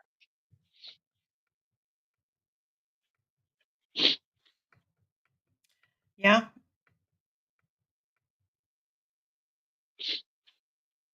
so Woman Doing Chaos said he didn't hate the bridge. That's the troll farm talking points. Um, Woman Doing Chaos. How can you kind of elaborate how you might know that? He was too tall. Yes, Kelt. Libby did have her own phone.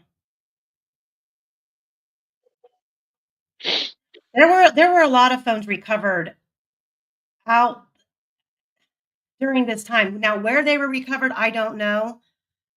Nick McClellan, when he filed that motion, his response to correct error, he included some sheets that had some discovery lists on it, which were very hard to read. And it's not very detailed. You kind of have to each phone that was found, you really don't know where it came from or when it was found. So I'm sure, I mean, that's something that the defense probably had to comb through, obviously. But what I wanted to talk about was the simple fact, 'cause we've been on here for 3.5 hours. Just one last point is the the idea that Okay, taking what's her face, Muddy Bloody. Oh, her name just left me. Sarah Sarah Caldwell. Caldwell.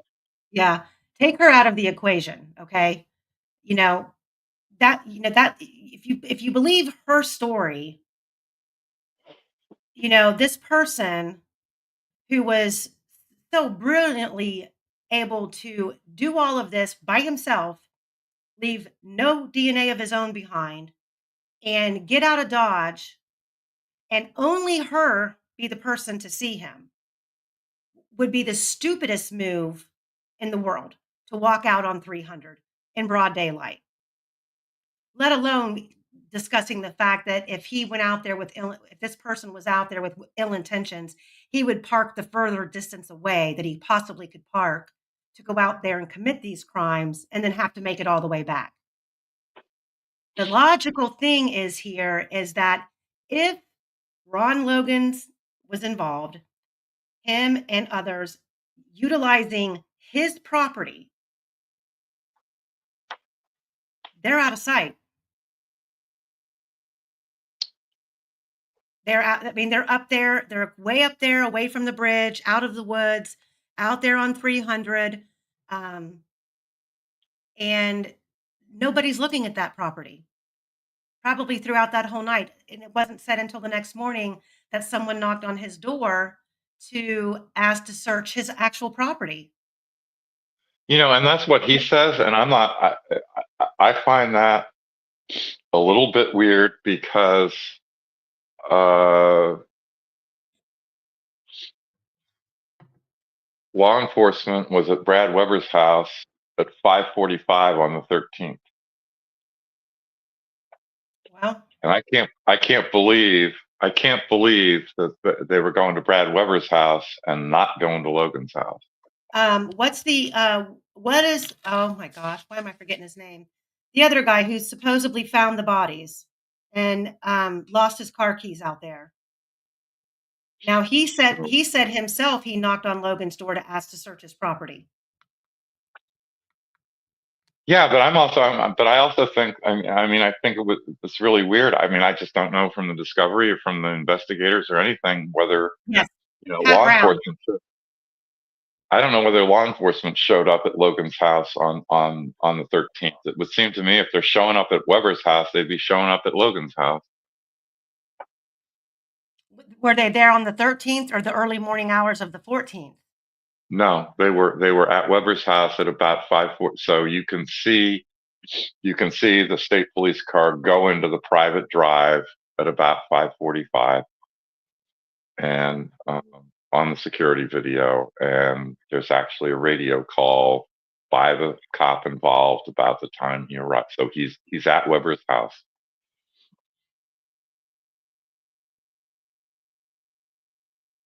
Wait, I mean, it why are we even here? Why do we not have the answers? I mean, after a whole trial and a man sentenced to 130 years, why are we still here?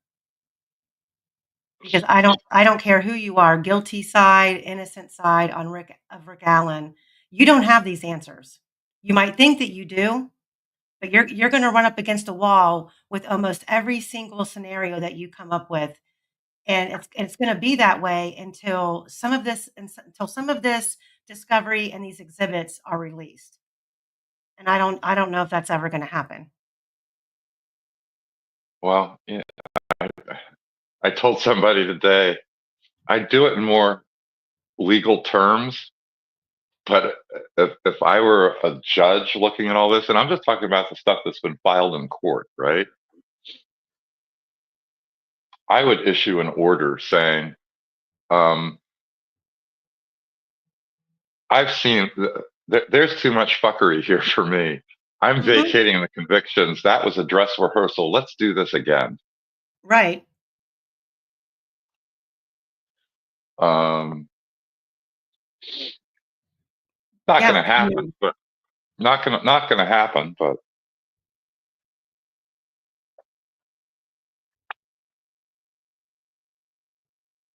So hold on, guys. me see here. Everybody lied. That's the reason for all of the confusion. But there is real evidence that counters so many of the narratives that any honest investigator must start questioning people's motives. Let's see. So I don't think everybody lied by any means. I think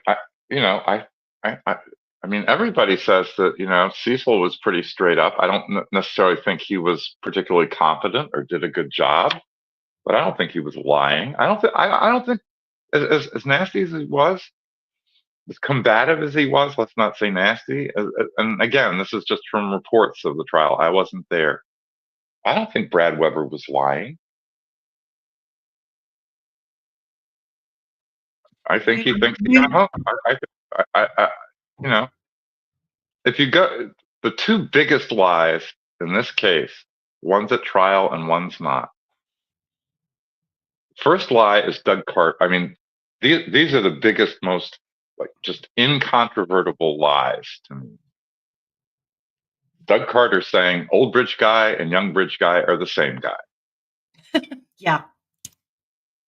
The other lie is whoever it was, it might have been Cicero, who, by the way, on everybody's favorite podcast, came off as, perfectly reasonable and trying to do the right thing. But I'm sorry, anybody who says that those sticks were placed that way to cover the bodies is just lying.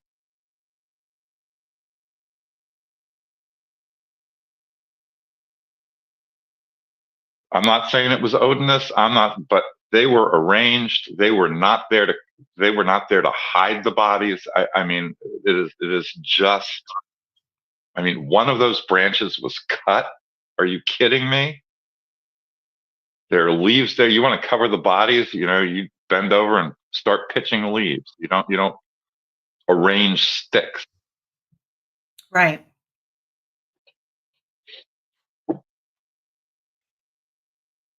And to me, those are the two biggest lies of the whole case. And what is the likelihood or the odds that you've got three people, one being a property owner, one being involved in child bad stuff, and a third possibly a Mason or an Odinist?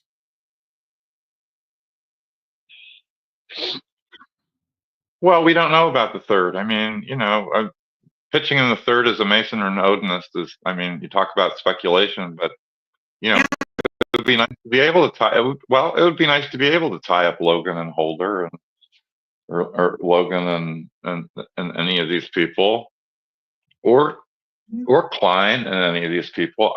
I don't know that there's any connection between them.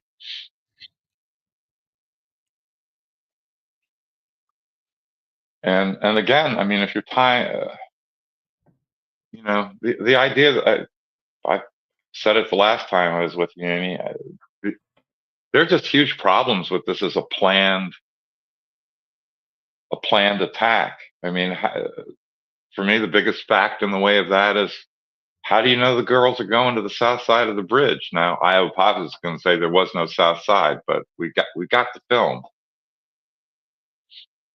Well, and to counter that argument, I'm gonna counter it with, how do we have Keegan Klein admitting in his interview that he was in communication with Libby, and they've got his phone and another device at his property in Peru, logging in, logging out, logging in, logging out, and going into the Anthony Shots account, and then Keegan telling Libby's friends who reached out later, I was supposed to meet her, but she didn't show up. And that same day, these two girls are abducted by a complete stranger. I mean, that's what I'm like. It's just so, no matter which way you go, you are running into a brick wall. And how do we say after all these years and all of this, armchair sleuthing that everybody has done, we have not pinned down the one piece that we're missing. to make one scenario perfectly fit. Yeah, and you know, I know he said that I was, supposed to meet them there and they didn't show up. I don't know that there's anything on anybody's phone that shows that. And the other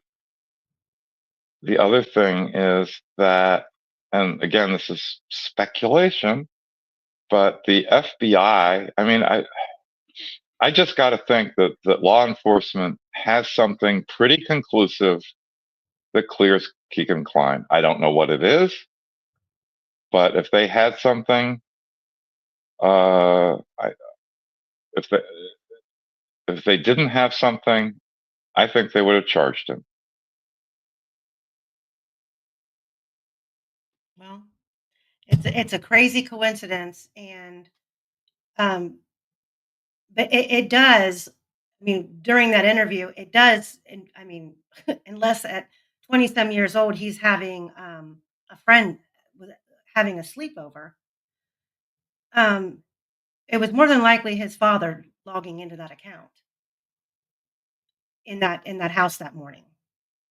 I think that was the whole point of, them arguing with him about the fact that, who else had access to this device.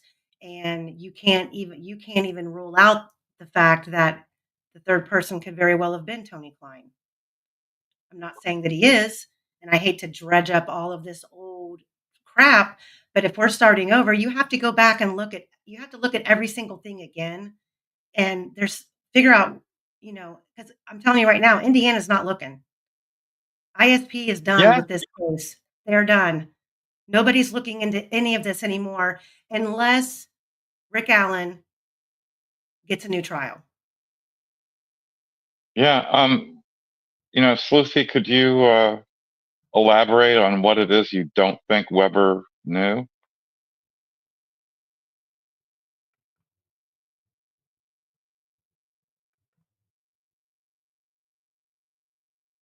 Oh, that Brad Weber was coach. Well, No, here's my he opinion no, about it. no, Go ahead. no. There's a 2017 statement from Weber right after the thing that he said he got home at 2:30.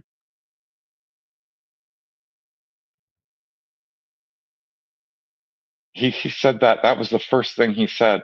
I think he lied to Pohl and Guti about not getting home till 3:30 because he didn't want to be anywhere friggin' near the scene. I think that was the lie. The Well, earlier statement. but either way he goes, he's kind of trapped himself in a lie. And that's because if he said he got home at 2:30 and the phone stopped moving at 2:33 at 2:32, they could definitely had stated, just like they, made up all of this other shit with Rick Allen, that he encountered the girls on his property pulling in. That's when the phone stopped moving. But he knew Yeah, he but they may have can't. He he may can't have be bridge. He can't be bridge guy.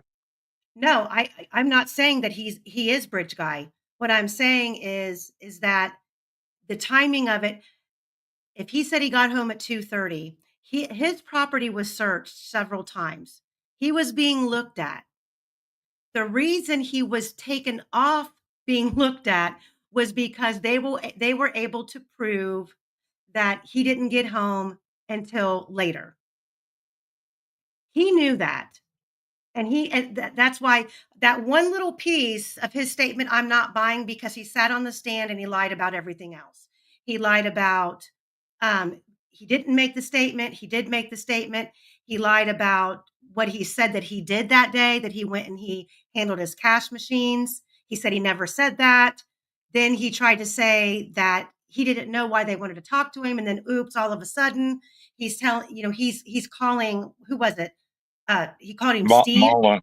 Mullen by his first name, and they were texting back and forth. Everything else that he said up there, I feel he was coached to say, because that was a last ditch effort to convict Rick Allen. I think Brad Weber knew way back in 2017 why he was why he was supposedly cleared. And that was because they were able to determine he wasn't home at the time that the girls were taken. He wasn't home at the time the girls were taken. Right, but he was trying to say that he got home exactly at that time. And that his van being in the presence of that bridge is what scared Rick Allen. I think he knew. That's my opinion. So he wasn't saying, he was only saying when he got home. McClellan was trying to put together the story that it was the van that scared Rick Allen. He never said it scared Rick Allen. And I'm just saying that, yeah, he may have lied. He lied to Pohl, and he might have lied about his previous statement and the ATMs. But I think the story about the ATMs and what he told Pohl and Guti, whenever it was he told them, I think that was the lie. His 2:30 getting home, and I can tell you, he had every reason to think he got home about 2:32. Now the thing that's the lie, I think, I can't prove it, but it's Mullen. Mullen says on the stand, according to Andrea Burkhart, again, I wasn't there. Mullen says on the stand, oh, he checked on his texts and could establish when he got home that way.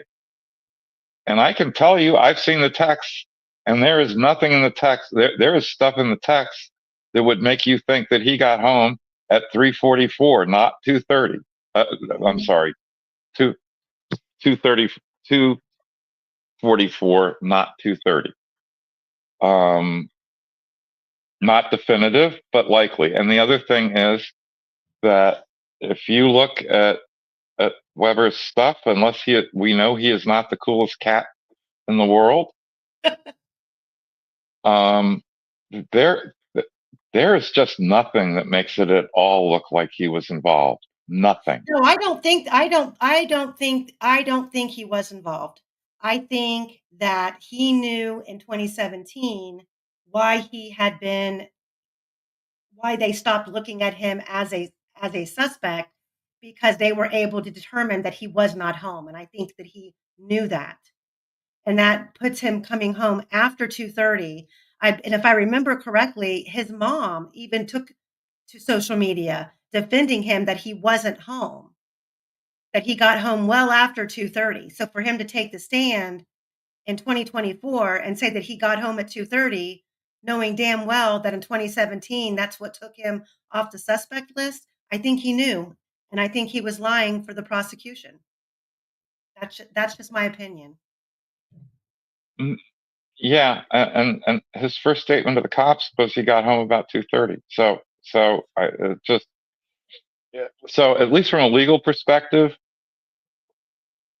let's suppose that Andy had succeeded in getting Pohl's testimony to impeach Weber on when he got home.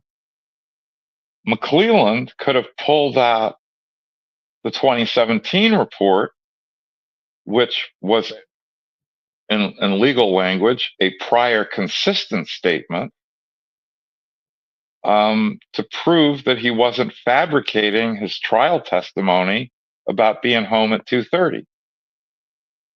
I mean, look, the guy checked out of work at 2:03. We see it. I mean, I assume the prosecution knew about the van. You know, I think the real problem is that the prosecution knew or should have known that it was 2:44 and not 2:30, and it, blew up their timeline. And by the way, they could have put on a slightly different case, but they were tied into this van thing to come up with the detail only the killer would know. It's also extremely interesting to me, and I don't know what other people think, that McClelland, at least again, according to the reports of Andrea Burkhart and Bob Mata, And clearly, I didn't hear a thing about McClelland using the box cutter as a detail only the killer would know. I don't know whether he forgot to or there was a reason he didn't, but he didn't. And if somebody remembers something different, I'm certainly willing to be corrected. Yeah, I would have thought that would have been that the box cutter would have been something that only the killer would have known. Well, especially after you've cooked up the box, especially if, as almost everybody thinks, you've helped Core cook up the box cutter to make it a detail only the killer would know. Mm-hmm. I mean, in a play, as Chekhov says, if you hang a gun on the wall in Act 1, you better use it in Act 3. Okay, so Catastrophe has a good question, and I know that you've talked about this before. It says, Michael, why is the rest of the BG video accurate when taking the tree jumping to platform 5 on the bridge into account? So I'm talking about the original video, which I think is almost certainly accurate. I mean, no, I don't. Look, nobody on the defense has questioned the accuracy of that. I mean, I just don't. I mean, yeah, you could have an expert look at it. I think that the BG, the 3 seconds or whatever we've seen in the picture, I think they've just pulled the image. I think they've put something. It's a total confection. It's just all put together, and that's why I don't think you can tell a damn thing about BG's height from the picture. And I feel like I wasted a lot of time trying to do that, and I know that Gray Hughes's attempts, which were laughable, were a waste of time. But I just don't. I think they've just moved the image and put it together in some way. Yeah, I can't explain how that tree is by the platform, but I don't think in the original video it looks like that at all. You'd have to ask people who've actually seen it.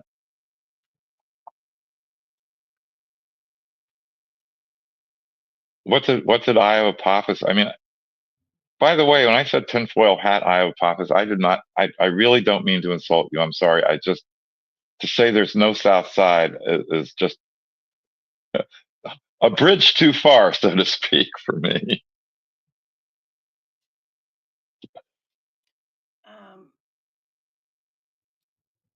Okay, hold on a second. Let me back these up. I want to get some of these good questions and comments in here.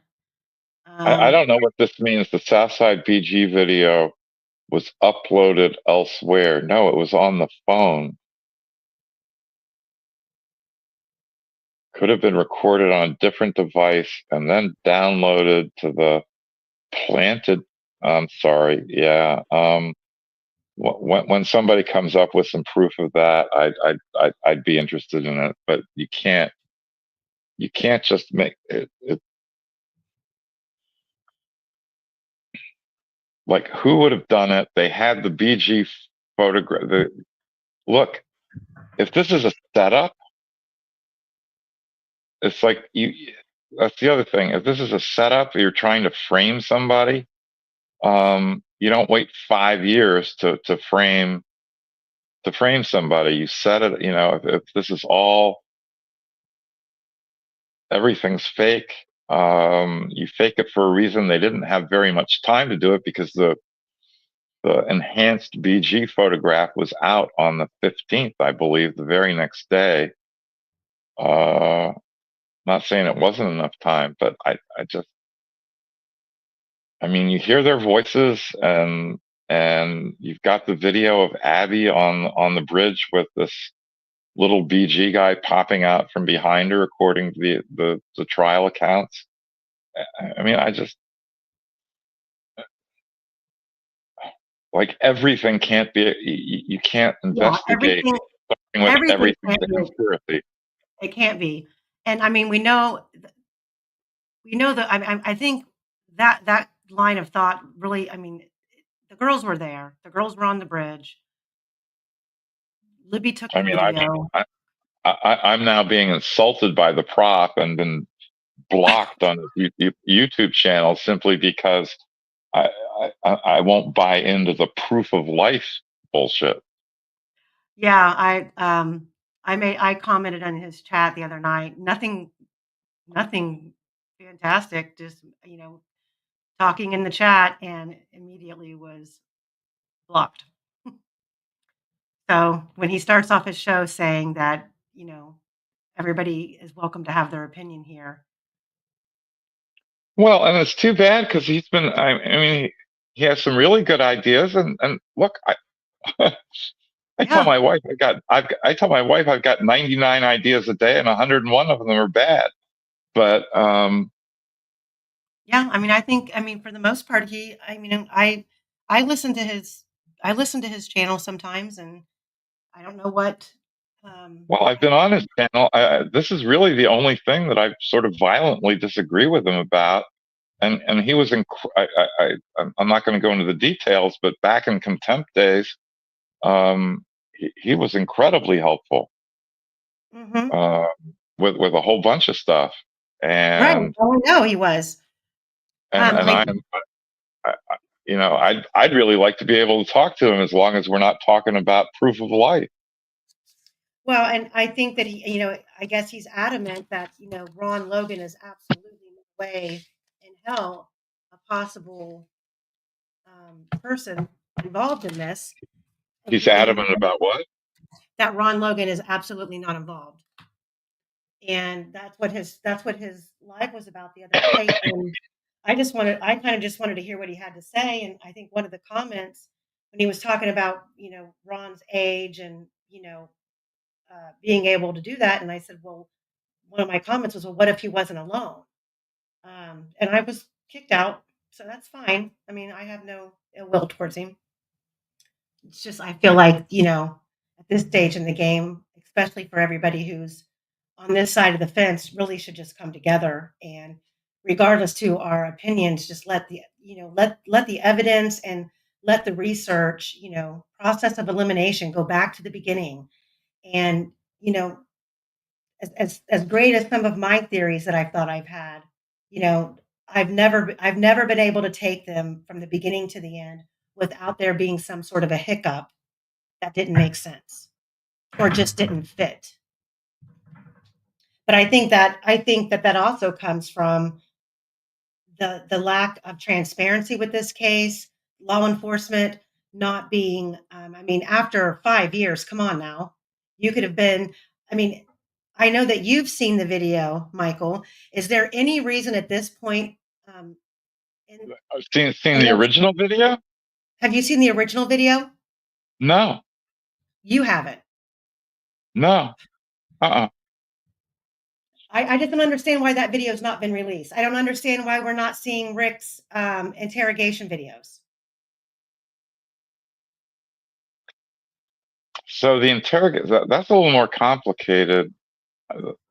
So so I don't know whether the defense has a copy of the redacted video because they took some stuff out of that. But they do have the original video, which is a copy of the original video, which was entered in evidence, and I would think that would be releasable just because now it's officially a public record. Right. And You well, can. You can. I'm I'm working on getting some stuff released. We'll see. Look, I'm just a kibitzer, right? I think the most important thing that I want to see on that video is, and if you go back to one of Doug Carter's interviews, where he emphatically takes pause and clarifies that the voice on the video may not be the voice of the image of the man on the video. And that's what I, I would like to see, the timing of it all.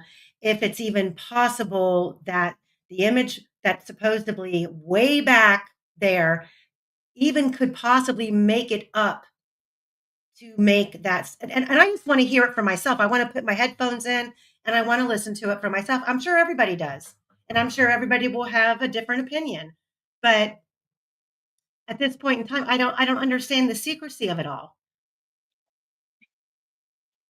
Yeah, well, especially for the video. I mean, the video there, um, the phone reports would be that were if there were.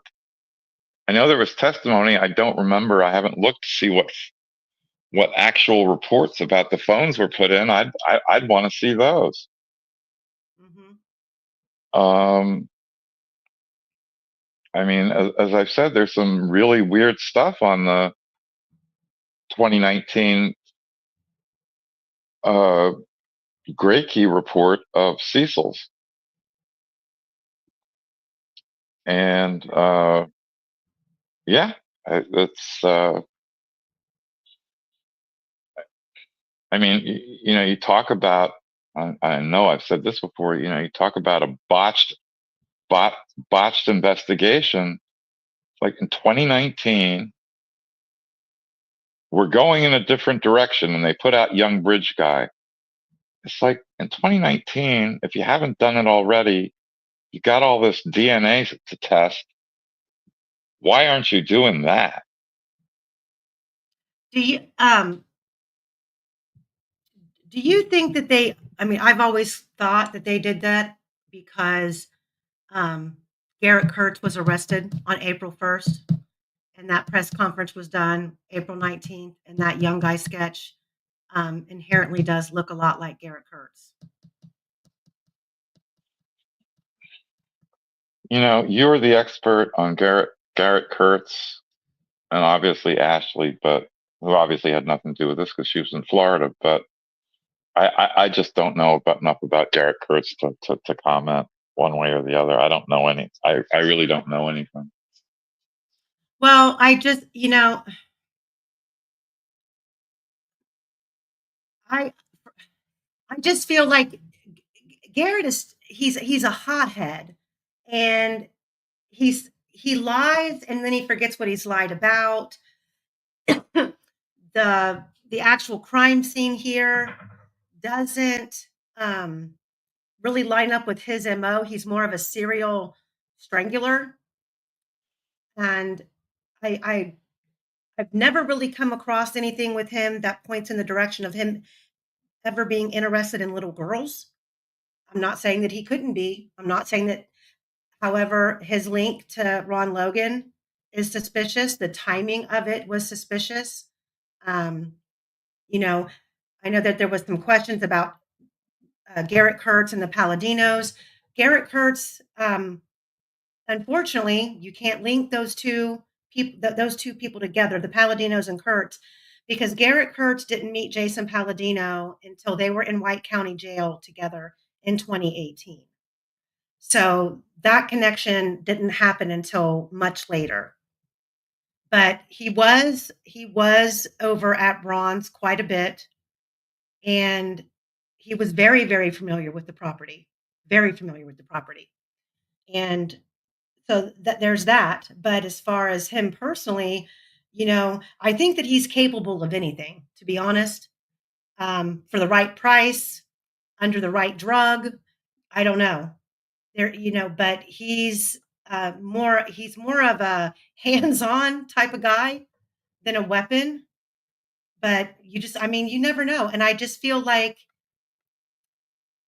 he would have at some point, I feel like he would have at some point told on himself, especially now that he's sitting in prison for 110 years. Just to basically smack everybody in the face. That's just the kind of person that he is. Well, he'll get out 15. He'll get out 15 years earlier than Rick. Yeah.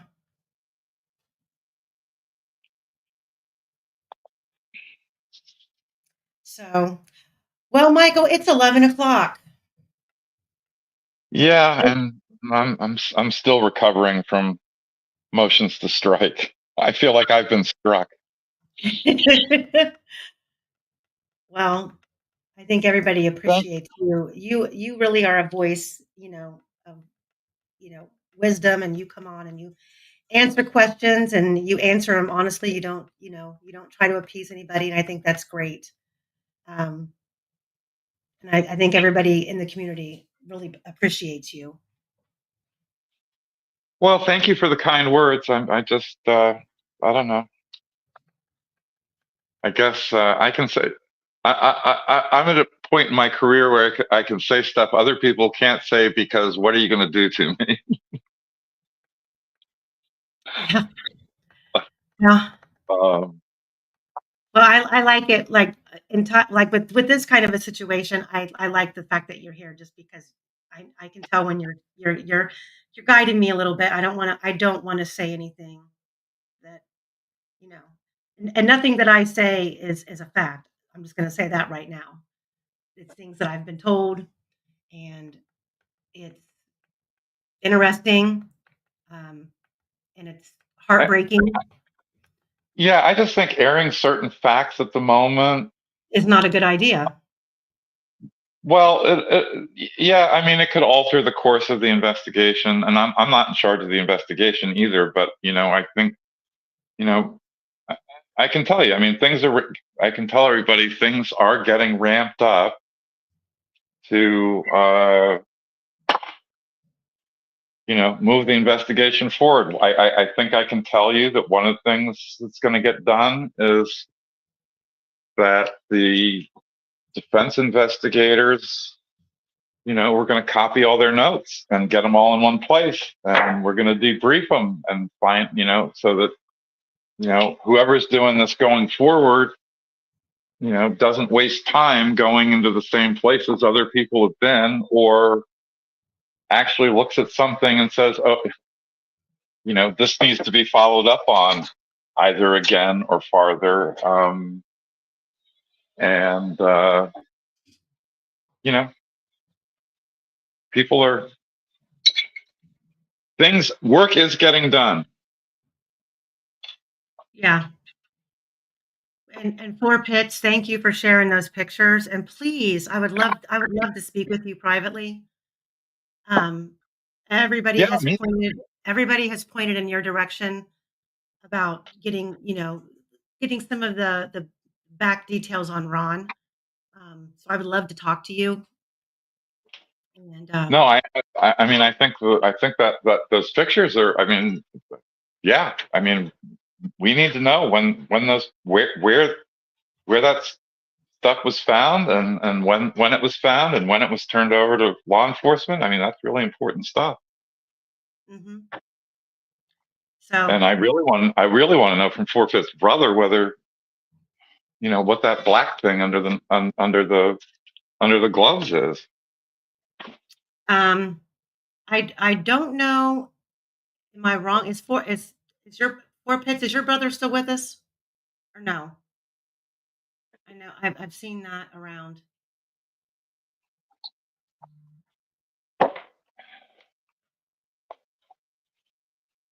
Radar says he has the originals turned in on 2017. Okay. Well, Yeah. Four Pits, Well, please get with me. yeah, and thanks for sharing that, Forfeit. That's really interesting. And after we get off, before I go to bed, I'm going to pull my map up to see what that White House might be. Yeah, I'm gonna pull those up too. And then Four Pits, I don't know if you still have access to the originals. If you could email those to me and the map. I was sent the map that you sent, but the one that I got's like really blurry. So please, if you could send those to me directly, that would be great. And everybody in chat, thanks for hanging for the 4 hours. I appreciate you, and thank you, mods, for being here tonight. You guys you're my go-to for everything. All of you. D, Streets of Bakerfield, Under Your Scars, Cherie, I don't recall. All of you, thank you. And guys, stop bickering with each other over theories and ideas. We all can't be right. We all can't be wrong. So instead of, we're at a really important juncture in this case right now because if Rick does not get a new trial, this case is going to look just like it looks because nobody is going to go out and find the answers. And unfortunately, that's the situation that we're in. So I just encourage everybody to get along, stop talking about each other, stop being mean, work together, share information, and going back to the beginning and trying to figure out what we've missed. I think there's a lot of people out there that have a lot of information, but it's scattered. If we can bring it all together, that would be tremendous. And Sleuthy would be a great person to deal with on that. She's a great doc keeper. And I've said, a website needs to be started where all of us can be pulled together and put in one place, because this could change on a dime, or it could drag out for years. So, and thank you, Michael, for being here. Thanks for the opportunity. You're welcome. Thank you, Cherie. Thank you to you for doing this, and for Michael for being on. It was very, very interesting. Yeah. And we didn't even get through one document. I know, but we did. The chat, guys, I apologize. Cherie's going to try. Cherie was helping me from the last live keep track of the questions that we didn't get to, and I'll try to do a Q&A, maybe in the members only section here soon. We'll just go over all of them. So if you haven't liked, subscribed, or shared the video, please do. It helps. I appreciate all of you. It's been a long night. Take it easy. And for those of you interested in Ashley's case, I'm doing a quick review tomorrow at 2. And then again at 5, we're going to do an open panel. I'm going to drop the link, and you have to show me your face before you come on live. And you can kind of pitch your theory, and we'll talk about it, and we'll chat about it. As long as you keep it respectful in the chat, everybody gets to stay and voice their opinion. So we will see you later. See you tomorrow, guys. Good night. Man, almost 3,000 chat messages. Wow. I know, it's been hard to keep up with. Very hard. All right, Good night. guys. Good night. Good night.